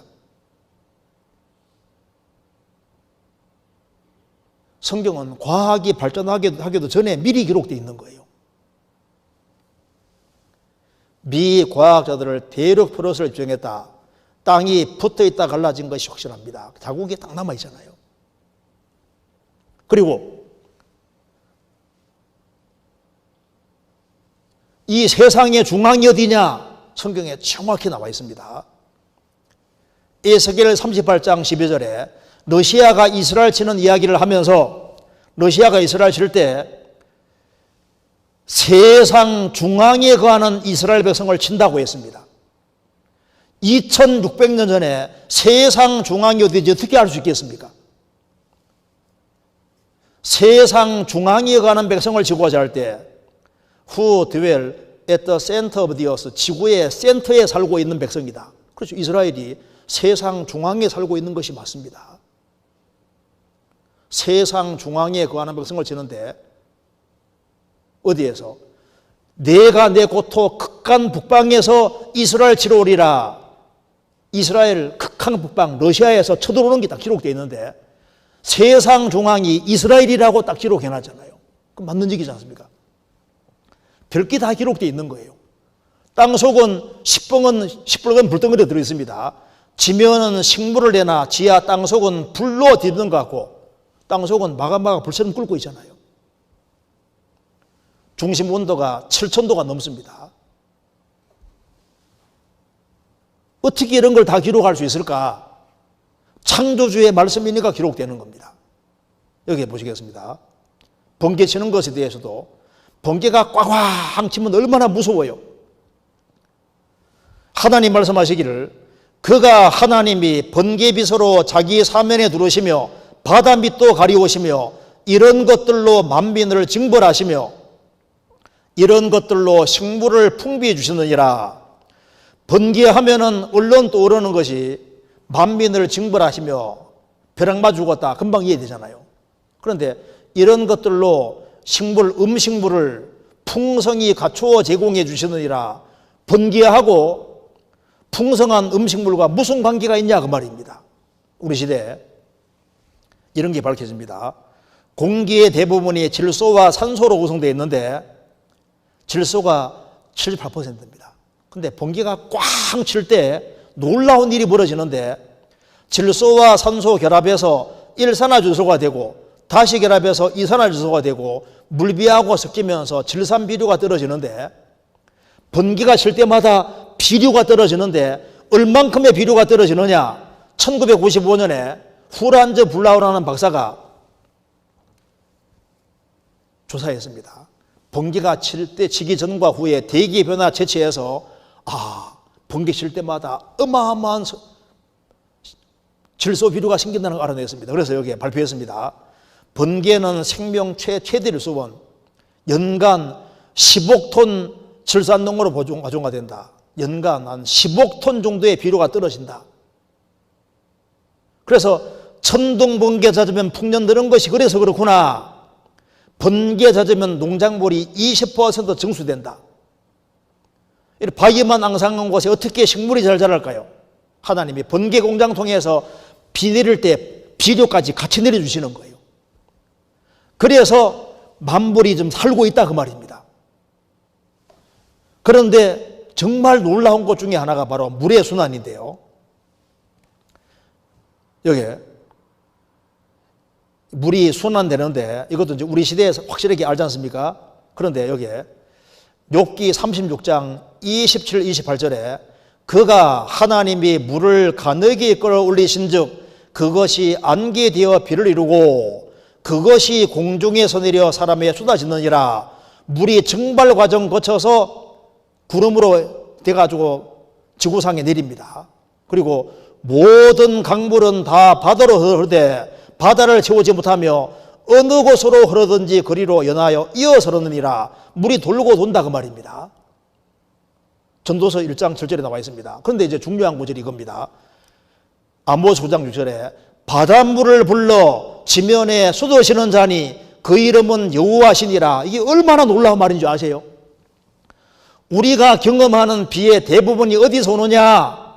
하나님이 바닷물을 불러내어서 구름으로 싣고 와서 지면에 쏟으시는 자인데 그분이 바로 여호와다 그 말입니다. 우리가 경험하는 비의 대부분이 어디서 오느냐? 바다에서.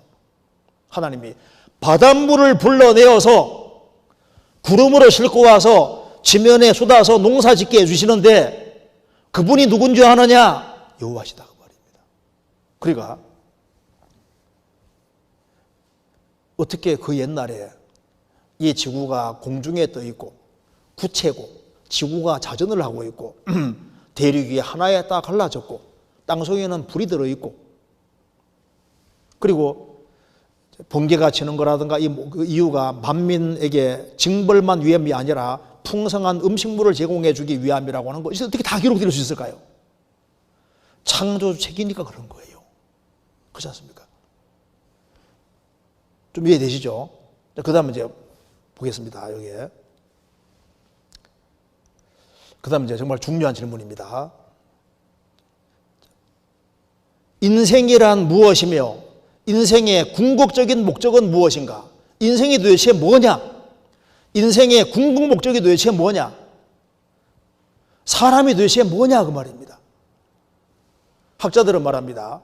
자꾸 동물자를 붙이거든요. 학자들은 인간은 사회적인 동물이다. 인간은 도구를 사용하는 동물이다. 인간은 언어를 사용하는 동물이다. 인간은 고등동물이다. 인간은 유의하는 놀 줄 아는 동물이다. 뭐 이런 식으로 동물자를 자꾸 붙입니다. 야, 너 원숭이 닮았다면 기분 좋아요? 지껏 생각하는 것이 인간은 동물이라고. 인간이 뭔지를 모르는 거예요. 이건 인간의 한 측면에 불과한 겁니다. 사람이 도대체 뭐냐? 인간은 답해 줄 수 없습니다. 창조주에게 물으면 답이 아주 쉽게 나오는 거예요. 인간이 도대체 뭐냐? 여기 시편 144편 3절 4절에 하나님께 여쭈었습니다. 여호와여 사람이 무엇이간데 주께 저를 알아주시며 인생이 무엇이간데 저를 생각하시나이까. 사람은 헛것 같고 그의 날은 지나가는 그림자 같으니이다. 그림자같이 금방 지나가는 인생인데 여호와여 사람이 무엇이길래 하나님이 사람을 알아주시고 사람이 무엇이길래 사람을 그토록 생각하십니까? 사람이 도대체 뭡니까? 사람이 뭘까요? 하나님이 정답을 말씀해 주십니다.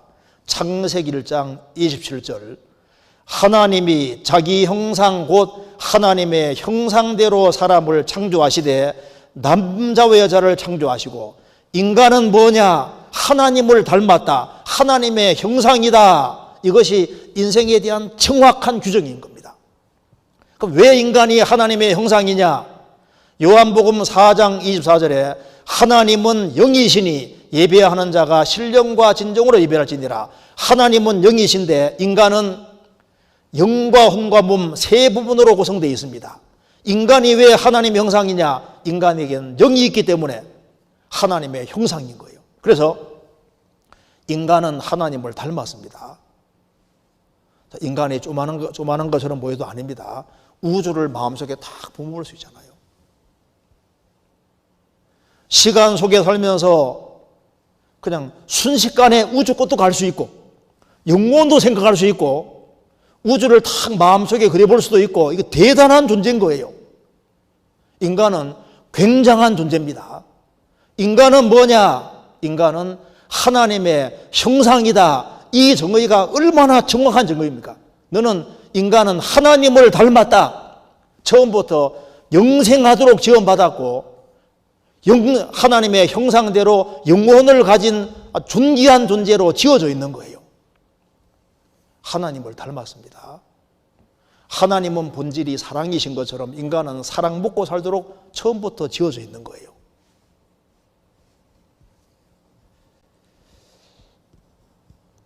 그러면 하나님의 형상인 인간이 태어나서 죽는 사이에 인생의 궁극 목적은 무엇일까요? 여기 전도서 3장 1절 2절에 천하의 범사가 모든 일에 기한이 있고 모든 목적이 이룰 때가 있나니 날 때가 있고 죽을 때가 있으며 심을 때가 있고 심은 것을 뽑을 때가 있으며 지구상의 모든 일에는 기한이 있고 기한사의 목적이 있다. 그렇죠? 태어날 때가 있으면 죽을 때가 있고 씨를 심을 때가 있으면 씨를 뽑을 때가 있습니다. 초등학교 입학할 때가 있으면 졸업할 때가 있지 않습니까? 그럼 인생이 태어나서 죽는 사이에 도대체 인생의 목적이 도대체 뭐냐고, 우리가 뭐하러 왔냐고 말입니다. 인생의 목적이 도대체 뭘까요? 여기서 왜 고생하고 수고하고 살고 있을까요? 우리가 죽으라고 만들어진 거냐 그 말입니다. 왜 인간이 인간의 목적을 모르냐 하면은 육체가 전부라고 생각하니까 그저 잘 먹고 잘 살면 된다고 생각하는 거예요. 그러니까 피그컬처가 되는 겁니다. 돼지 문화가 되는 거예요. 그래서 세상적으로 돈 많이 벌고 육신적으로 편안하고 안락하게 살아가면 성공했다 생각하는데 그러면 인간이 짐승과 다를 바가 뭐가 있냐 그 말입니다. 그러니까 영혼이 있는 줄 모르고 인간이 하나님의 형상이라는 걸 모르면은 인생의 목적을 알 수가 없는 거예요. 여기 보시겠습니다. 하나님이 우주를 만드시고 지구를 만드시고 식물을 만드시고 동물을 만드시고 제일 마지막에 사람을 만드셨습니다. 사람만 하나님의 형상이거든요. 그러니까 모든 것은 인간을 위해서 만드신 거예요. 자, 어머니가 온갖 것을 준비할 때 아기가 태어날 때 아기를 위해서 모든 걸 다 준비하는 건 다 수단이지 않습니까? 보시면은 모든 것의 최종 소비자는 인간입니다. 사람이 뭐 갈치도 먹고 고래도 먹고 참치도 먹고 온갖 거 먹지 않습니까? 무, 배추, 고추, 마늘, 상치, 고구마 별거 다 먹습니다. 짐승도 다 먹잖아요. 과일도 한 3,000가지 된다고 합니다. 이제 그 3,000가지 정도 과일이 있고 태양도 비추고 모든 것 자체가 결국은 다 이 모든 걸 왜 만드셨느냐? 사람을 위해 만드신 거예요. 사람은 왜 만드셨느냐? 처음부터 하나님의 목적과 계획을 위해서 하나님이 만드신 거예요. 하나님이 식물을 만드시고 동물 만드셨는데 식물은 동물 위해 만드신 것이고 식물과 동물은 사람이 만드셨으니까 식물과 동물 값은 사람이 정하는 겁니다. 사람의 가치는 누가 정하느냐? 하나님이 정하시고 인간은 하나님의 형상대로 하나님의 목적을 위해서 만드신 거예요. 그래서 우주 안에서 하나님의 가장 관심 대상이 지구고 지구에서도 인생에게 하나님 관심이 있기 때문에 지구를 하나님의 발등상이라고 하는 겁니다. 우리가 태어나고 죽는 사이에 목적이 도대체 뭘까요? 우리가 뭐 하러 왔을까요? 이분이 중광 스님입니다. 괜히 왔다 간다, 중광. 인생 괜히 왔다 간다 그 말입니다. 버나드 쇼가 한 얘기입니다. 우물쭈물하다가 내 이럴 줄 알았다. 버나드 쇼 묘비명. 우물쭈물하다 이럴 줄 알았다. 우리가 도대체 뭐하러 왔냐 그 말입니다. 니체는 신은 죽었다고 했습니다. 그러니까 죽음 앞에서는 제정신이 돌아왔습니다. 만일 하나님이 살아계신다면 나는 이 세상에서 가장 불행한 사람이다. 왜? 하나님이 죽었다고 공개적으로 얘기했잖아요. 우리는 뭐하러 왔을까요? 성경 전도 3장 11절에 하나님이 모든 것을 지으시되 때를 따라 아름답게 하셨고 또 사람에게 영원을 사모하는 마음을 주시느니라. 그러나 하나님이 하시는 일의 시종을 사람으로 측량할 수 없게 하시도다. 하나님이 모든 것을 지으셨습니다. 하나님이 안 만든 것이 없잖아요. 그리고 때를 따라 아름답게 하셨고 봄, 여름, 가을, 겨울 때를 따라 아름답게 하셨고 봄에는 참 뭐 봄, 여름, 가을, 겨울 얼마나 삼남한 이치가 합당하게 되지 않습니까? 여름에는 땀을 많이 흘리니까 수박, 오이, 참외, 열량 없는 것들이 물기 많은 게 나오잖아요. 가을에는 겨울까지 먹으라고 저장 가능한 밤, 감 이런 거 나옵니다. 하나님이 모든 걸 만드시고 때를 따라 적절하게 다 만드셨습니다. 또 사람에게 영원을 사모하는 마음을 주셨느니라. 100년도 못 되는 못 사는 이런 인생에게 왜 영원을 사모하는 마음을 주셨을까요? 이것 때문에 인간이 만족이 없는 거예요. 짐승은 먹을 것이 있고 잠잘 곳이 있고 짝이 있으면 만족이 되는데 인간은 육신적인 조건이 왜 다 채워져도 만족이 없을까요? 인간에게는 영원을 사모하는 마음이 있는 겁니다. 영원. 목마를 때 물을 사모하잖아. 물이 있지 않습니까? 사춘기가 되면 이성을 사모합니다. 이성이라는 대상이 있는 거예요. 왜 사람에게 영원을 사모하는 마음을 줬을까? 영원한 세계가 있고 영원한 천국이 있고 죽지 않는 영혼이 있고 영원한 운명을 해야 되기 때문에 영원을 사모하는 마음을 주신 겁니다. 이거 보시겠습니다. 이 아이가 어떤 이유인지 모르지만 발이 잘라졌습니다. 이 아이의 소원이 뭘까요? 발이 있으면 얼마나 좋을까 소원할 거 아니에요. 이것은 여기 신발 보이죠? 한 아이가 여기에 여자 그림 하나 그려놓고 여기에 들어가 있습니다. 고아입니다. 고아. 고아는 엄마 품이 그리운 거예요. 그 엄마 품에 안길 때까지는 만족이 없는 겁니다.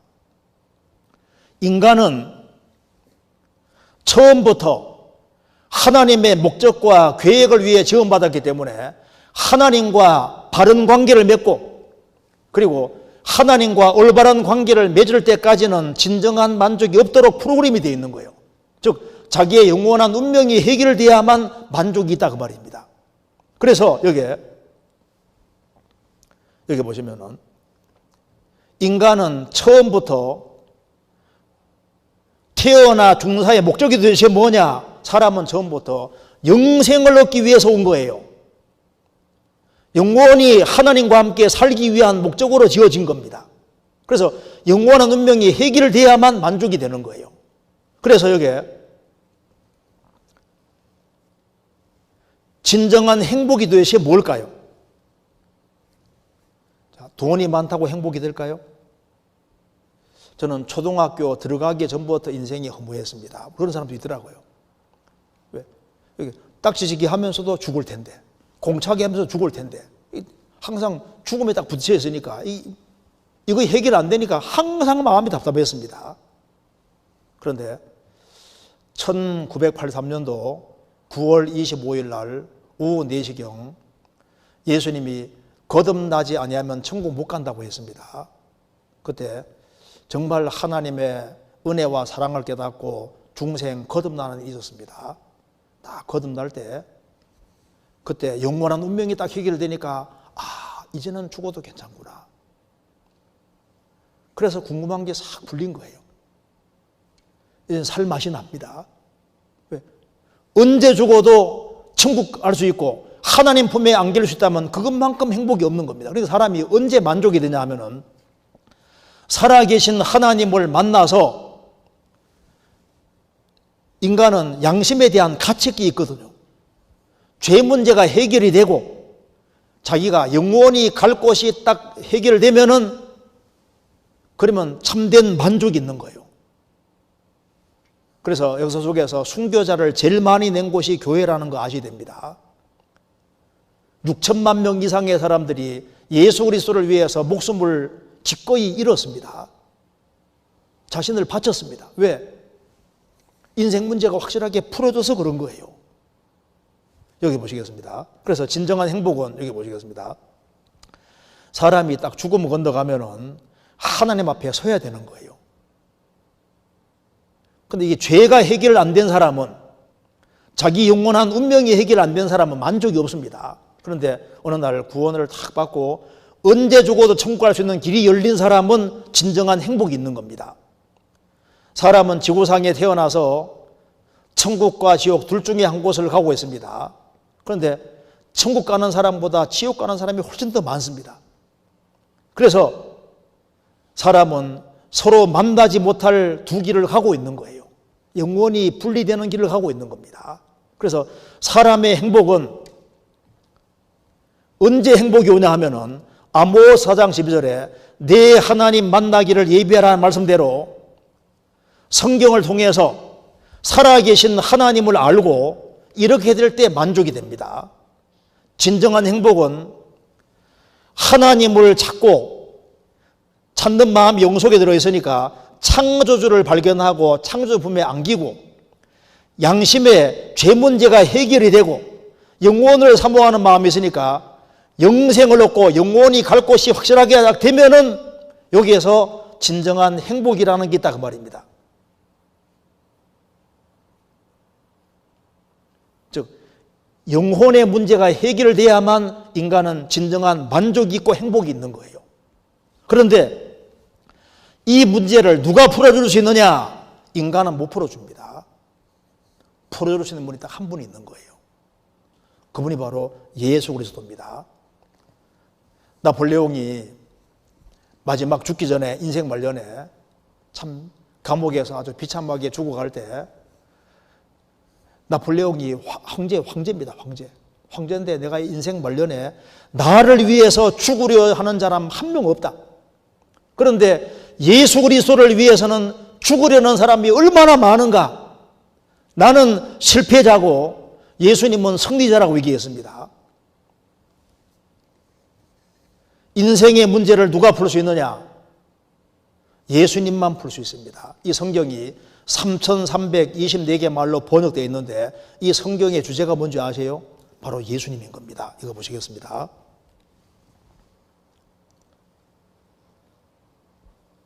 자, 예수는 누구시냐? 성경의 주제는 예수님입니다. 그래서 예수님이 요한복음 5장 39절에서 말씀하셨습니다.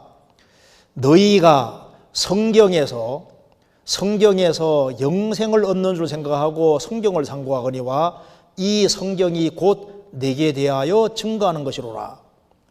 우리가 성경 배우는 목적은 영생 얻기 위함이고 이 성경은 예수님 한 분을 증거하는 것이 목적이다 그 말입니다. 그럼 예수님은 누구냐? 하나님이 잠깐 사람이 되신 분입니다. 그래서 로마서 5장 5절에 조상들도 저희 것이요 욕심으로 하면 그리스도가 저희에게 나셨으니 저는 예수님은 만물 위에 계셔 세세의 찬양을 받으실 하나님이시니라 하면 예수님이 삼일체 하나님이십니다. 하나님이 잠깐 사람이 되신 분을 예수라고 하는 거예요. 예수. 그래서 하나님은 본질이 사랑입니다. 그래서 하나님은 사랑이심이라 하나님은 사랑이 많은 분이 아니라 사랑 자체가 되십니다. 구원받을 때 하나님의 사랑이 영혼 속에 깨달아져서 구원을 받는 거예요. 하나님은 본질이 사랑이시기 때문에 인간은 하나님의 형상이고 그래서 언제 인간은 만족이 되냐면 하나님의 사랑을 깨우쳐야만 인간이 만족이 되는 거예요. 하나님 나를 얼마나 사랑하는지를 확실하게 깨우쳐야만 인생 문제가 풀립니다. 지구상에 종교들이 많습니다. 그런데 유명한 학자도 많습니다만 나를 위해 해주는 사람 뭐 해주는 게 뭐가 있어요? 그런데 이 성경의 주제가 되는 예수님 이 세상에 오셔서 나를 대신해 죽어주셨습니다. 나를 위해서 피를 흘리셨고 내가 구원받을 수 있도록 만들어 놓으신 거예요. 예수님은 나를 위해 하신 일이 있습니다. 하나님은 본질이 사랑이란 말이 틀림없는 말입니다. 이거 보시겠습니다. 고양이도 자기 새끼 사랑하잖아요. 이런 새끼 사랑하는 마음을 하나님이 넣어주신 겁니다. 그러잖아요. 여기 황새가, 새가 새끼 딱 이렇게 그늘 져주고, 그늘 황새입니다. 그늘을 딱 지어주고 있지 않습니까? 새끼 사랑하는 본능을 모든 짐승이 가지고 있는데, 물고기도 자기 새끼 사랑하잖아요. 펭귄도 그렇죠. 곰도 그렇죠. 이게 다 공통적인 겁니다. 자기 새끼는 다 귀여워하지 않습니까? 이런 본능을 하나님이 넣어주신 거예요. 왜? 하나님은 본질이 사랑이시기 때문에 사랑할 수 있는, 새끼를 사랑하는 마음을 다 넣어주신 거예요. 그러면은 부모가 자녀를 사랑하는데 그 사랑하는 마음도 하나님이 넣어주신 겁니다. 그럼 하나님은 부모가 자식을 사랑하는 것보다 더 크게 사랑하는 것이 맞는 거예요. 어느 날 이 성경을 통해서 하나님이 나를 어떻게 사랑하셨는지를 확실하게 딱 깨달을 때 인생의 모든 문제는 다 풀리게 되어 있습니다. 이제 인생의 문제를 예수님 안에서 풀 수 있는 길이 열린 겁니다. 그리스도를 확실하게 발견할 때 죄와 죽음과 심판과 저주에 대한 모든 문제가 풀릴 수 있습니다. 그래서 이번에 여기 예수님이 십자가에 죽으시고 부활하심으로 인생의 문제를 딱 풀어놓으신 거예요. 그래서 예수님이 요한복음 14장 6절에서 예수께서 가라사대 내가 곧 길이요 진리요 생명이니 나로 말미암지 않고는 아버지께 올 자가 없느니라. 예수님이 인생의 길이고 진리고 생명이시고 예수님 통해서 하나님께 갈 수 있는 길이 있습니다. 그래서 예수님이 마태복음 11장 28절에서 수고하고 무거운 짐진 자들아 다 내게로 오라 내가 너희를 쉬게 하리라. 답니다. 죄가 아무리 많은 사람도 무조건 오라고 말씀하셨습니다. 왜? 내 죄보다 하나님 사랑은 더 크기 때문에 죄가 아무리 많더라도 인간이 망가졌어도 인간은 하나님의 형상인 거예요. 우리가 하나님의 초청을 받고 있습니다. 그래서 한번 순서대로 배울 마음을 가지면은 인생의 문제를 풀 수 있을 겁니다. 그래서 결론적으로 이게 어디서 와서 어디로 가느냐? 인간은 하나님께로부터 왔고 하나님께로 가야 되는 거예요. 그렇잖아요. 그래서 나의 근원이 하나님이고 나는 하나님의 형상대로 지음받은 아주 특별한 존재입니다. 성경 주신 이유는 인생의 문제를 해결하러 주셨기 때문에 이번에 꼭 시간 내서 순서대로 말씀을 잘 들으시면은 다 하나님의 크신 은혜와 사랑으로 인생 문제가 풀리고 소망 가운데 생활을 살 수 있을 겁니다. 그래서 꼭 시간 내 순서대로 들으시기 바랍니다. 같이 기도드리겠습니다. 자비로우신 우리 아버지 하나님, 이번에 이 귀한 기회 주신 것을 감사합니다. 이번에 말씀을 듣는 모든 사람들의 마음을 붙잡아 주시고 하나님이 허락하신 그 크신 은혜와 사랑을 깨닫고 소망 가운데 생을 살 수 있도록 축복해 주옵소서. 내일 모든 시간도 도와주시기를 간절히 의지하오며 주 예수 그리스도 이름으로 기도하옵나이다. 아멘. 수고하셨습니다.